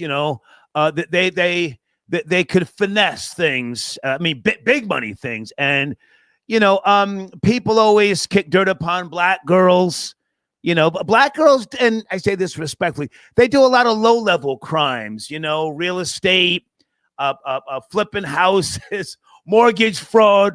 But the white girls that I've dated and that I've known over the years, they pulled down huge lines of credit. It's just, there's no comparison. So I'm just asking, are white people the best grifters? Let me ask you a question. Who created the credit system? Who created the financial? Yeah, I'm getting deep with you, right? Who created... Pause. Pause. Who created the... Pause. Yeah. Who created the financial system in America? If the black woman is a poor woman stealing from poor people, she makes no money. Right? Come on. Right? Come on. Ain't that real? May I say something? If the black woman steals from, if she's poor herself and steals from other poor people, how's she gonna make money? They created the financial system, the credit system in America. Of course they make all the money because they run the money. I'm gonna say something deep to you right now. In your wallet, they own the money. Let's go. They own the money in your wallet. Come on. Who owns your credit card?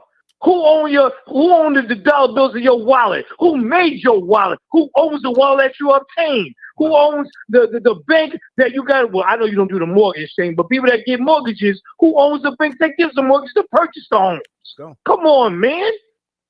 We always been behind the wall. So, of course, they're going to make more money over us because they have the option to make more money than us. All right. So you're saying, with regards to the question, are white people the best grifters? You're saying? They're the best grifters because they have the best targets to grift from. Okay. Now I'm gonna leave that alone. Now I want to hope your listeners understand what I just said. You need to listen to it over and over again. I'm sure. I'm sure they got it. Now, hang on. I got to ask you about Max B because that's your world. It is super talented.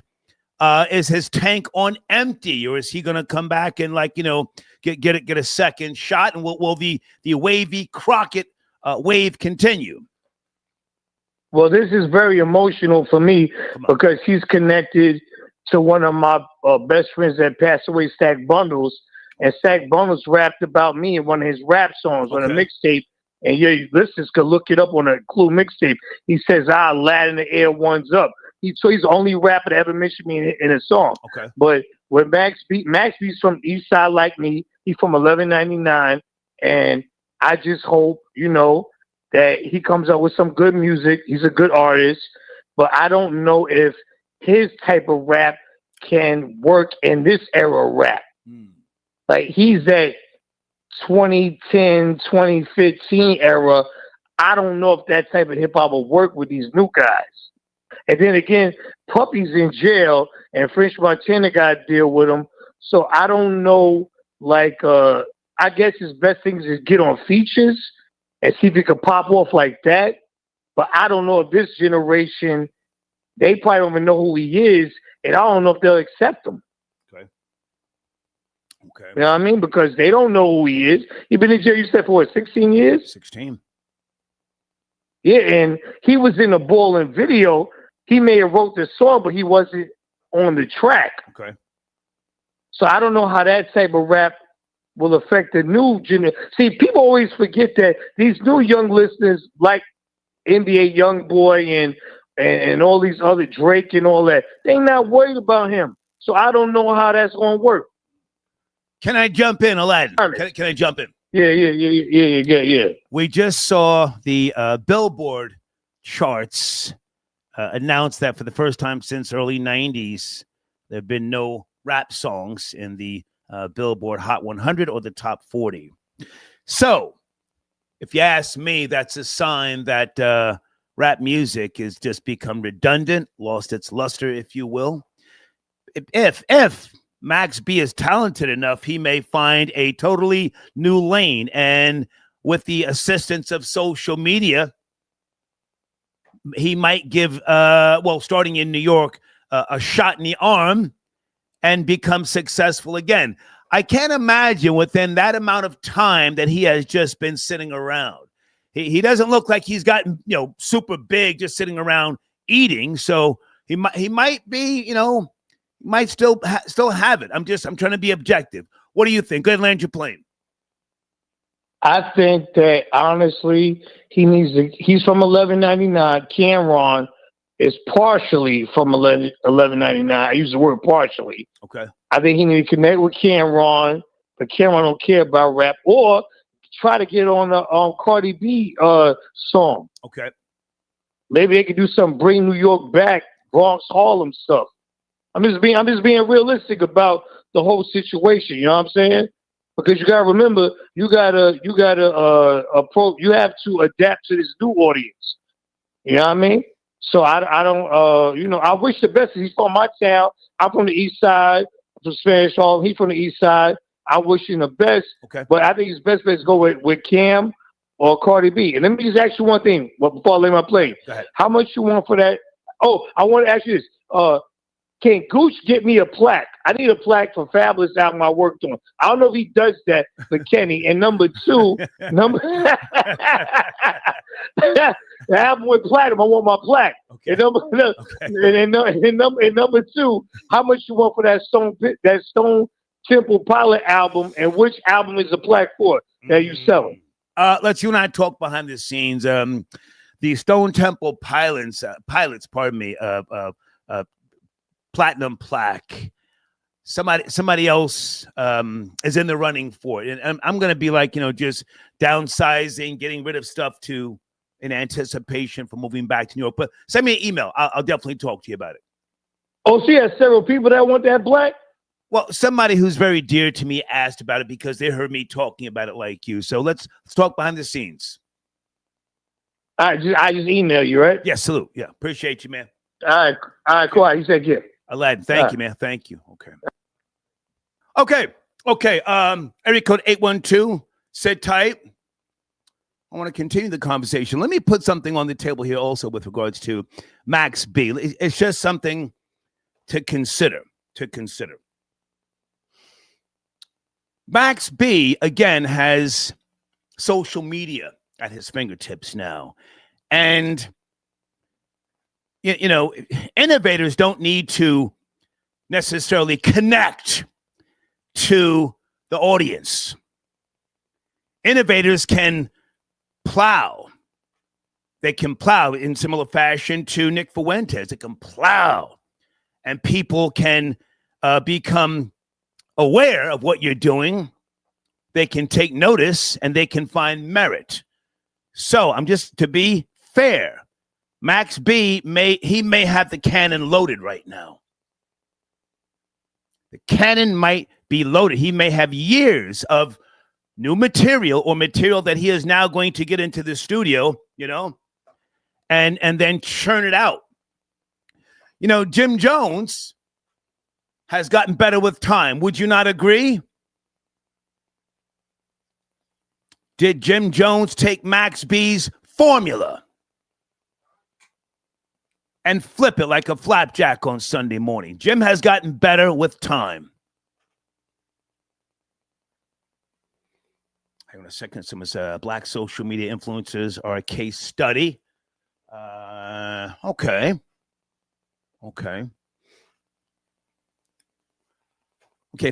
Pam says you went kind of hard at that nigga bitch. Well, you know, sometimes you have to let a nigga bitch know. You know, I don't give a fuck about you, nigga bitch. Ain't nobody scared of you. I will hit you in the head with a fucking shovel like it's nothing. In self-defense. You know? Thank you for your donation. I don't play with nigga bitches. Let me bring it down a few notches. Hey there. Area code 812. Good evening. We're talking about Max B. He's home, 16 years. Let's talk about it. Yeah. Max B free, man. Salute. Yes, sir. Hip, hip, hip. Sir, can you get off that fly nigga headset? You're driving. I can respect that, but I can't let you kill the vibe. Can you take off the headset, please, so we can hear you, sir? Give me a second. Yes, sir. Hold on. Give me 1 second. Okay. Are you all right? Are you in New York? Where you at, sir? Are you Wood Grain Gripping? Where are you? Man, underhanded Indiana, man. I just came back from a Talib Kweli show in Louisville, Kentucky. Oh, that's my nigga. Good people. Come on. Oh, yeah. He tore it down, bro. Yeah. But, yeah. Max B, man, he had this banging track on Pete Rock's New York's Finest album. Him and Jim Jones called We Roll. I ain't really up on the East Coast Max B like that, but that song was fire. Okay. It's like the hottest song on the whole album. Mm-hmm. We Roll on Pete Rock's New York's Finest. Yeah, that shit was fire. Okay. Yep. So he's home, 16 years. What do you think? Oh, man. He about to get it cracking, man. You know what I mean? Because he set the tone for that swag rap. So he gonna take his crown. You know what I'm saying? A lot of people biting his style. You know what I'm saying? So he's back home. So, you know, you're going to have to let him swag out. You know what I'm saying? French Montana's going to bankroll him. So let's not act like, you know, he's not going to have a machine behind him, you know? Right. Yeah. Sometimes a person can be sat down so long they're hungry. He might be hungry. He might be a new animal. Come on. Right. You know, French Montana might play the Puffy role, you know, be on some management shit, you know. Yeah. Help him. Can you please watch the language, sir? Please leave the cursing to me, please. Okay, for sure. Go ahead. Yeah. All right, thank you, sir. I'm out. No, stay with me. Now, you said you called from where? You called from where? Underhanded Indiana, bro. Okay. And how old are you, sir, respectfully? 49. Oh, man. Okay. Well, now, you know, it's a New York thing that we're talking about, and New York is very hard on their artist heroes, if you will. So So now with social media, they're going to critique him out the gate. I mean, he may have shot in his load again, not to say that he can't get back into the groove of things, but your personal choice would be more what, Midwest and Southern rap music? I'm actually a boom bap head, man.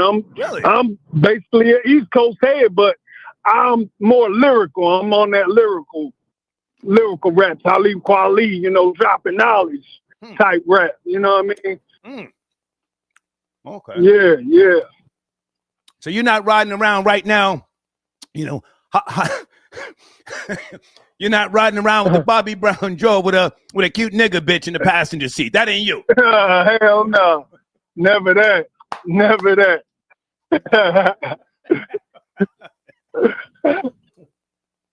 I appreciate the call, man. Salute.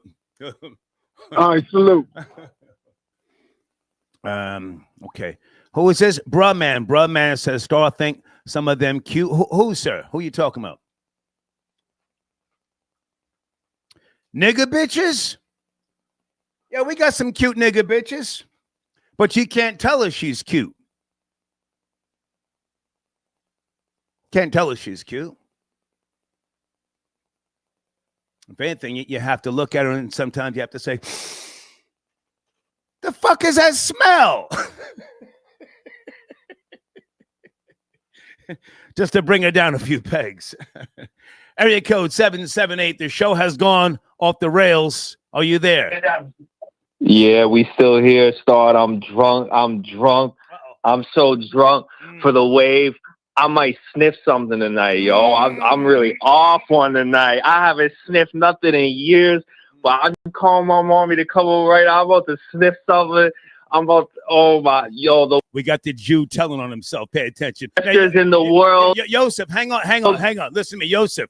Now, I'm not going to edit this out. Don't email me, Yo Star. Can you edit that part out?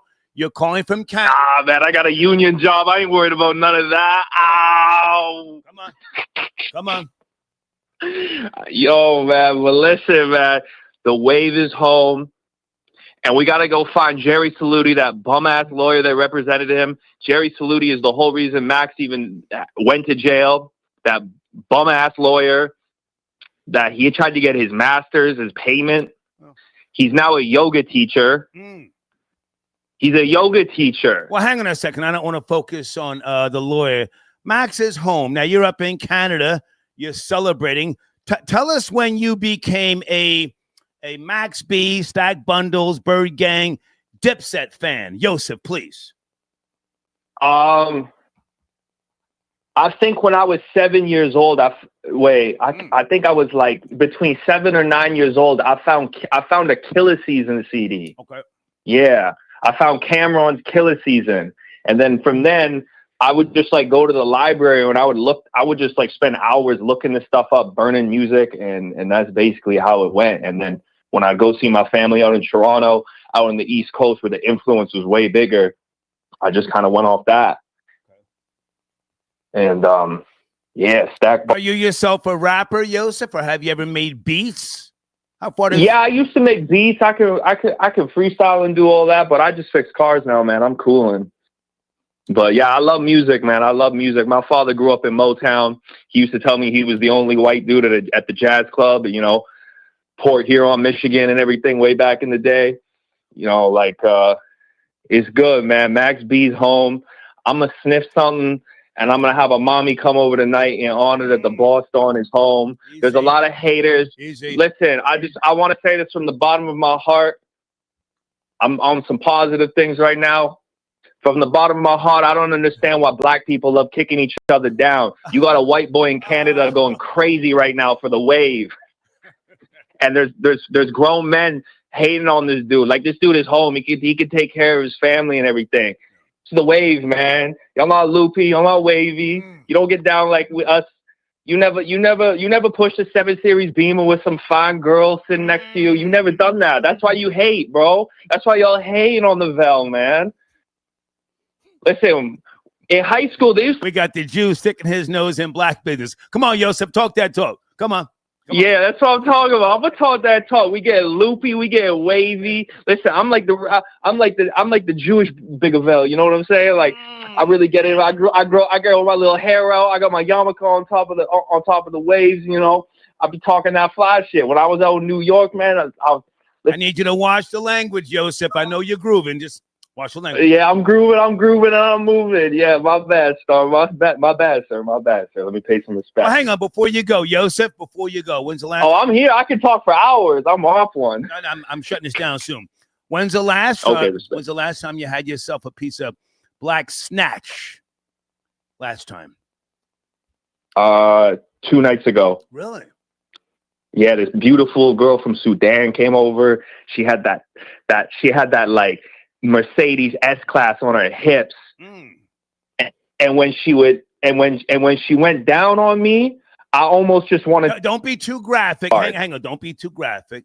So now, was it just a smash out, or are you going to be involved with her? I keep a few in the roster. You know, okay. I don't care if they Trinidad, Guyanese, Sudanese. You know, I got love for all the women, man. Listen, man, I love it, bro. The wave's home. I'm living life. Nice. And people hate, but this world gonna still spin, Star. Okay. Hey, man, the next time you call, man, let's talk about religion. All right, not tonight. Yeah, I'm gonna need to atone for this one. All right, salute.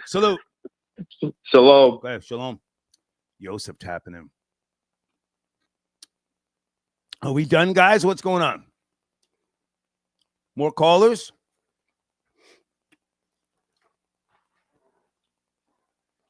Hey, before I forget, guys, I'm looking for now from time to time I'm looking for someone who is a video editor. I need some video editing assistance for my Squirrel Party channel, not for the Star Report. Let me put my email address on the screen if you want to send me a sample or a link to some of your work. I am in the need of video editing services. Somebody who's creative, not somebody who's, just figuring out how to use Final Cut. You got to be creative, okay? Video editor. Squirrel Party, we are back. Let me go to area code 803. Hey there. Good evening. We're talking about Max B, super producer, rapper, home after 16 years. Are you there? 803. I'm right here, man. What's going on, Star? Yes, sir. How are you? Yo, I've been getting down with Max B for a minute, man. I be running around in PA in the mountains. Okay. Getting money. Okay. Okay. Juggling. And Max had the streets on lock. Okay. Period. He home now. Niggas gonna be hating. That's what they do. That's what they do. He got the mac and cheese with him. Okay. And you already know what time it is. He's about to blow up. The nigga just called Drizzy. Was that Drizzy? You just called a few minutes ago. I don't know what's going on. Get out of here. Are you capping? What you mean I'm capping? About what? You said Drake called Max B. Is that what you just said? No, I said who just called your line earlier. Joseph. Yeah, Joseph. Talking like Drizzy from Canada. And all that. He sound bugged out. Well, he's a bugged out. He's a fan. He's a supporter, so we give him that. But okay, so I'm just asking the question. It's a New York thing, Star. Of course, it's a New York thing. Of course, but Max B's influence has gone worldwide, so we got to give him that respect. He was locked up. He didn't really get a chance to experience, for the most part. What was he? He was home for 4 years. He went to the penitentiary. 96, came home in 2005. He was out for 3 or 4 years, and then back in. True. True, Jomo. I don't know what Jomo gonna do right now, though. You know what I'm saying? I think Max gonna fall back, but Jomo been talking wild on the internet. If he say anything reckless, it's gonna be a problem. I'm telling you. Well, you know what I'm saying? We're gonna wait to see. We're gonna wait to see what Max got though, because he left the streets hot. And sometimes when you sit down, you could get stagnated. So we'll see how his sound going to sound with the times, Okay. I got to ask you this question. You're from the New York tri-state, right? Yeah. New York native. Okay. Would you like to see... Born in Queens, lived in Brooklyn. Okay. Would you like to see a collaboration with Max B and Jim Jones? Would you like to see that? Do a versus? No. Yeah, get up on a track together. Come on, man. Never mind that old stuff. It's time to elevate.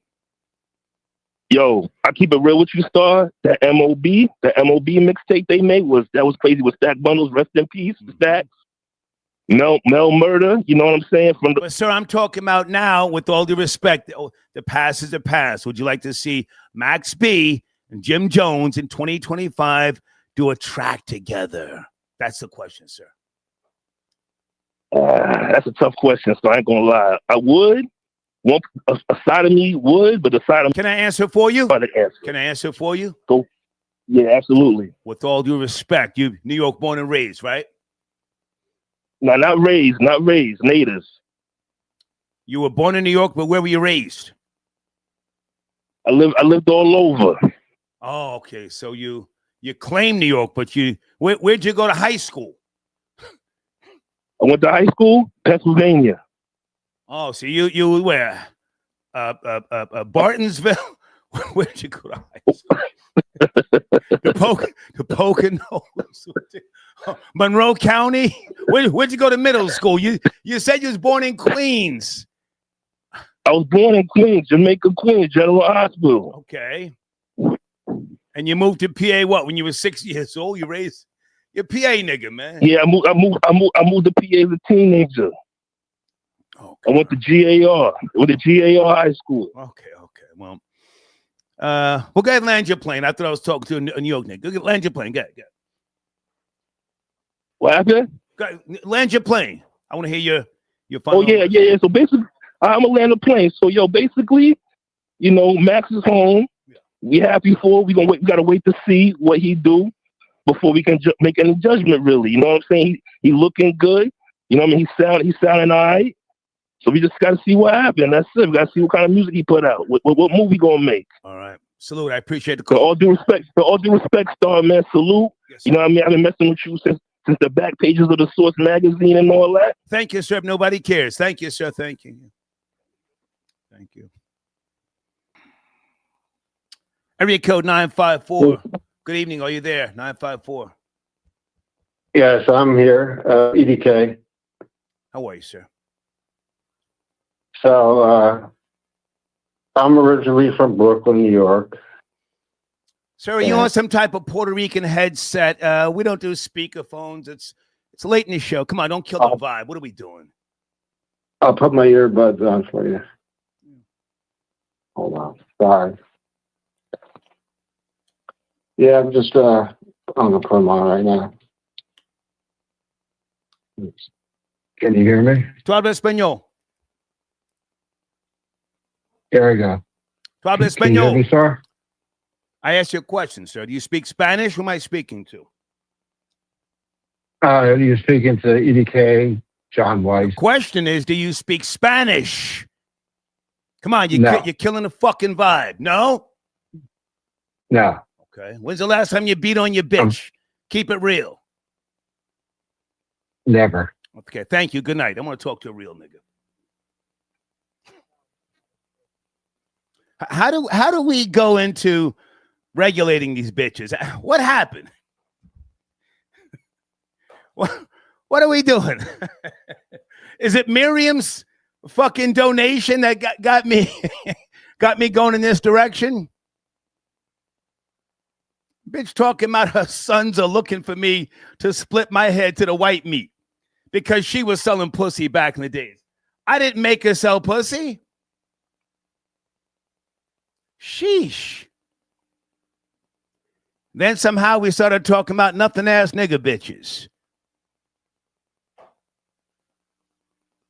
Nobody panders to nothing ass nigga bitches. In case you're a nothing ass nigga bitch, this ain't the show for you. Fuck out of here. Sheesh. Let me finish up. I'm doing too much. 347, are you there? Good evening. Yeah. Max B. Good evening. Max B home. Let's talk about it. Yeah, the boy Max B. The wave guard, the guard is Wavy Crockett, nigga. Let's go. Let's go. Wavy Crockett, man. These niggas about to steal a wave, about to suck up all the wave guard. Right. It's only a matter of time before him and 50 go at it. Ooh, I would love for that. I would love for that.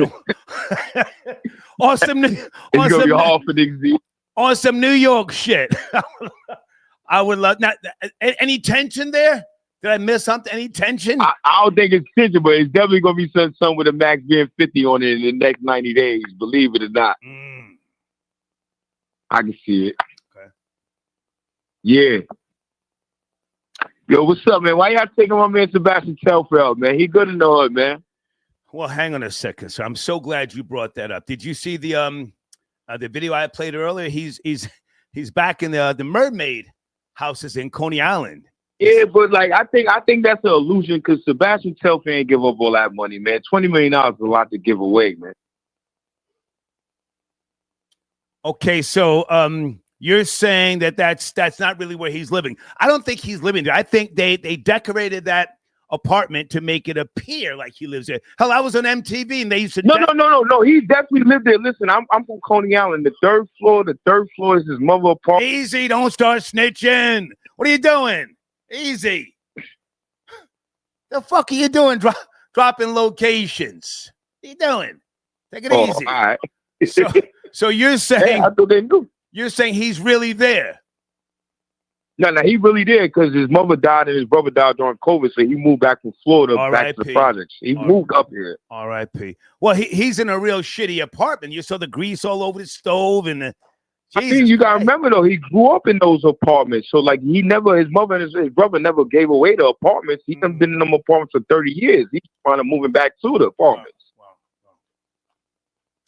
Well, he's 40, so he's been there for 40 years in a shithole living like that. Yeah, more so his family though, not him.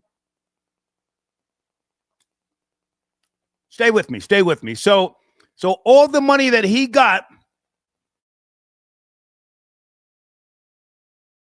from how many teams did he play with? Over 10 teams, 10 years. Yeah, between he never got the family out of the projects, bro. He never got the family out. Nah, you gotta remember though, his family's big. He's related to Stephon Marbury. Like everybody in Coney Island said they were related to these people. Right.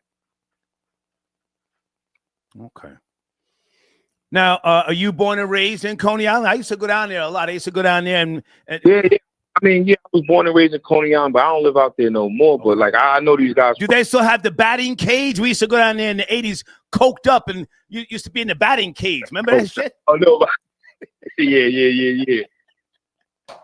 Oh my God. Now listen, for those people who don't know, those projects down there are some of the worst in the tri-state, much more dangerous than Baisley houses, 40 projects, right? Because it's the bottom of Brooklyn. Nobody goes down there.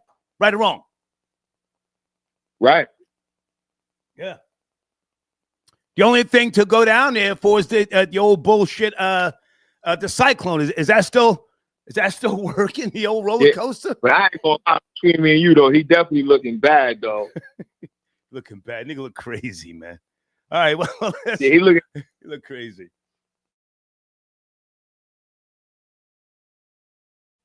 All right, man, support. Okay. Coney Island Projects is the bottom. Hold on a second. They say, yeah, the nigga dropping locations. Talking about what floor people live on. Whoa. Slow down.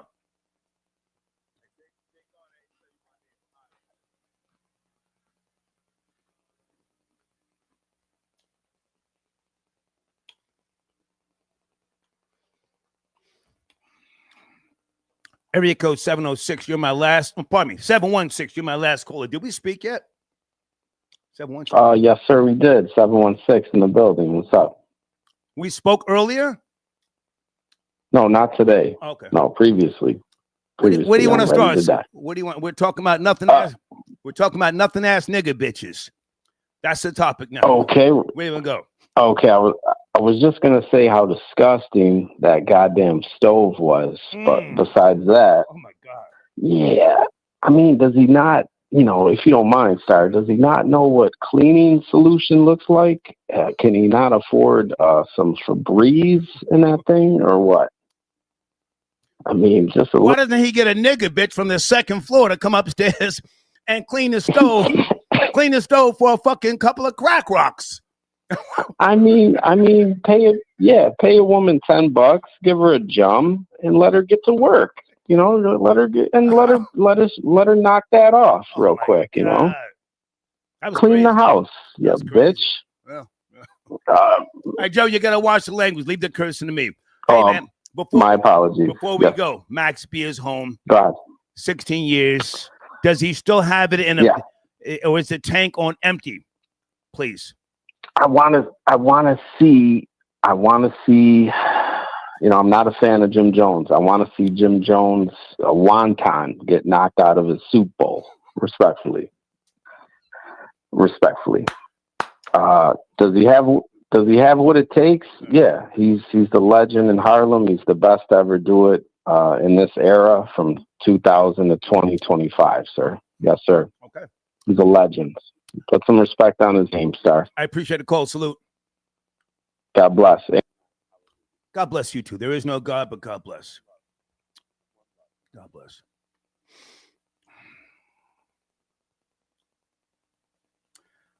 Hi, Denicia. No, baby, I'm drinking ginger ale. I have not had a drink. My mouth has always been vile and vulgar.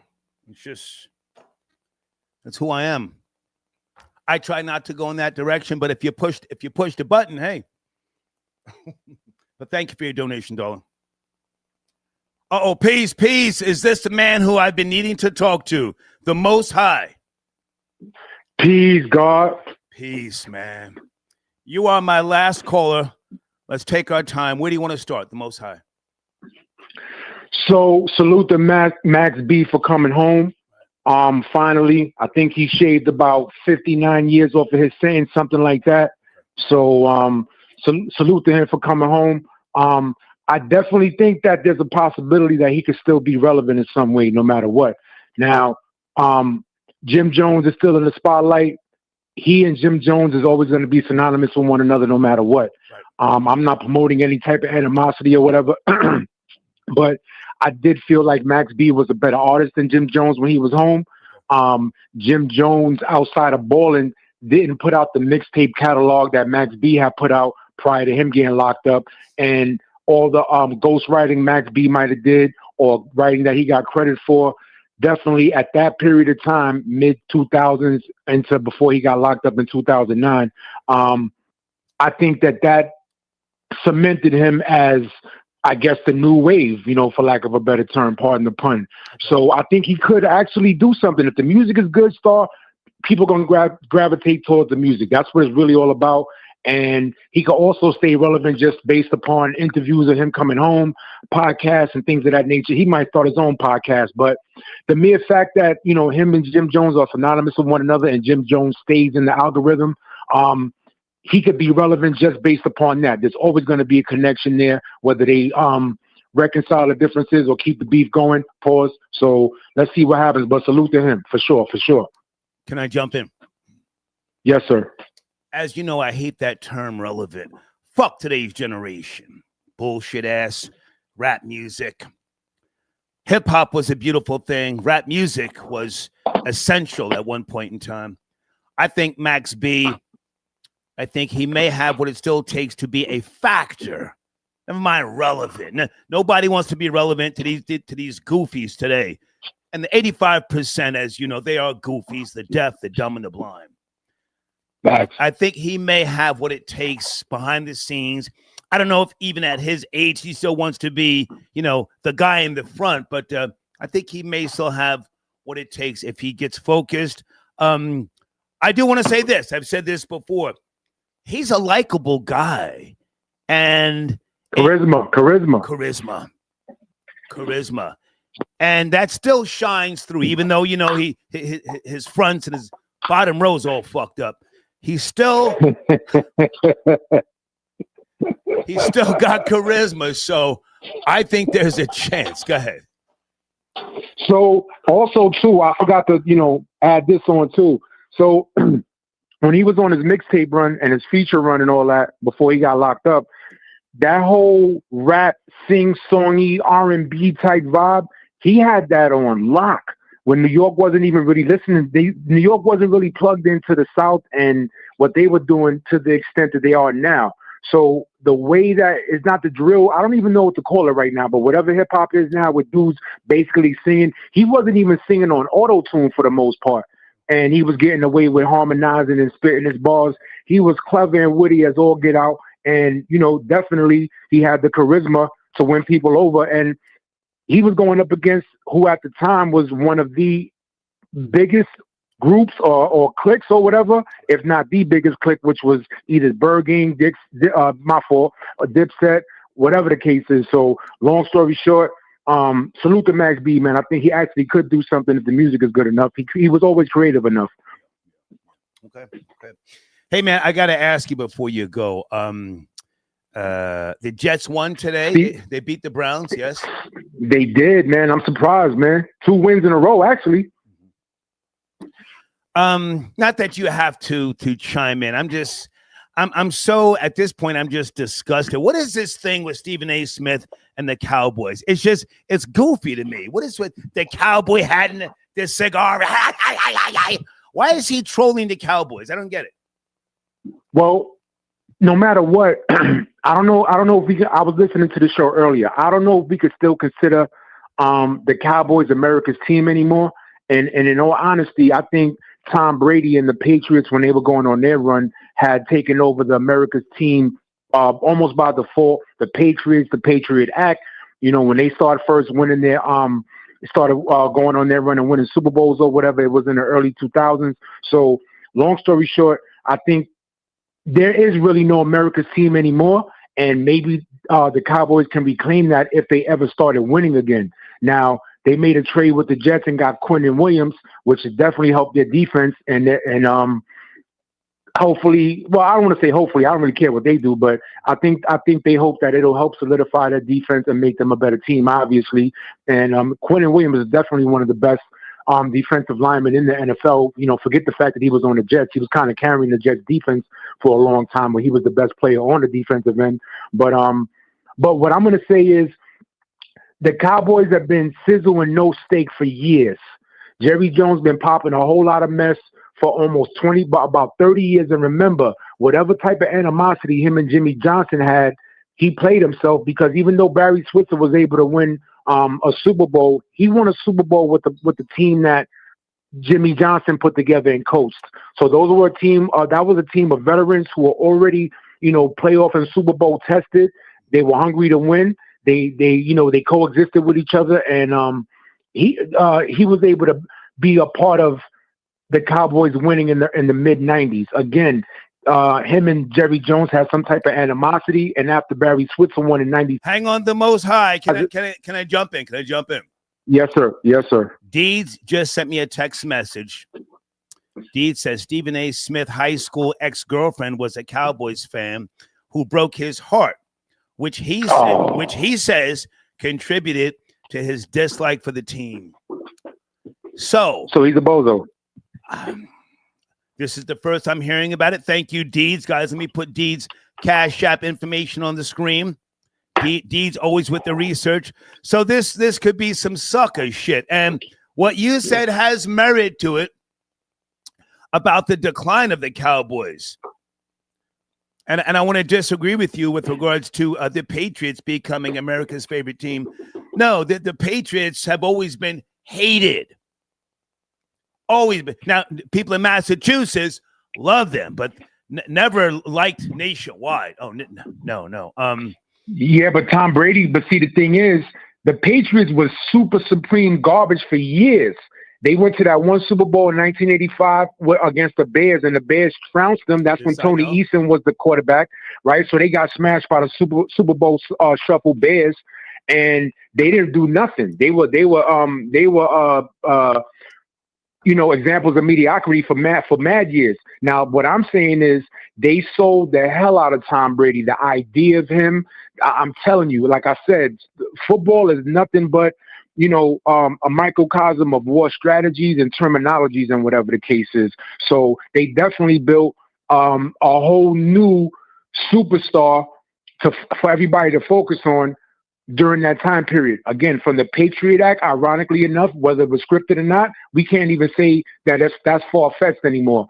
So at the end of the day, for that time period, Tom Brady, was the darling of American football.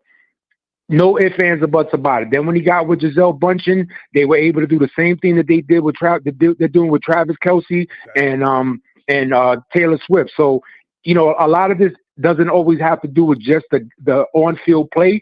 If they feel you're marketable enough, and it seems like they'll throw you a life preserver, and allow you to supersede the game. You're bigger than the game, I guess you could say. In Tom Brady at one time, or if you look at it, he's considered, even though I think it's Joe Montana, he's still considered the best quarterback of all time. So if he got 7 rings, can I jump in? A case to be, yes, sir. I can appreciate everything you said. That still does not negate the fact that the Cowboys have won Super Bowls. Let's go back. Let's go back to Stephen A. Smith. 5.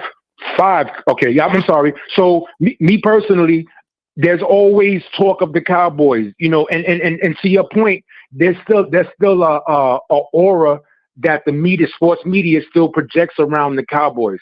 So there's always optimism when it comes to the Cowboys, whether they suck or if they're mediocre. They're always given the benefit of the doubt in terms of the Cowboys are gaining steam now. They won 2 in a row, and here comes the playoff push. And there's always people who are like super crazy Cowboy fans. Jerry Jones, doing his best.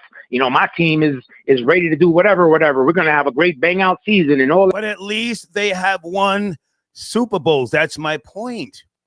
So again, thank you, Deeds, for the info. It just seems like goofy shit. I can't co-sign it at this point. Nah, it's goofy 100. But the Cowboys have been inept for the last 30 years, inept. Okay. Not as bad as the Jets, but definitely falling far from the star on that helmet and them being America's team. That's a whole fact. Okay. I appreciate you, man. Anything else we need to touch on? Pause. Or, actually, right now, can I just say this? Out of all the NBA players from the last couple of, like the last generation, D Wade, LeBron, so far, Carmelo Anthony's son seems like he has the most promise. He plays for Syracuse just like his dad did, and he looks like he has the most promise. Unfortunately, LeBron's other son, Bryce, that's in Arizona right now, he looked worse than Bronny did in college, man. For real. So I'm going to land my plane on that. Salute to you, God. Yes, sir. Salute. Peace. Okay. Yep. The Most High.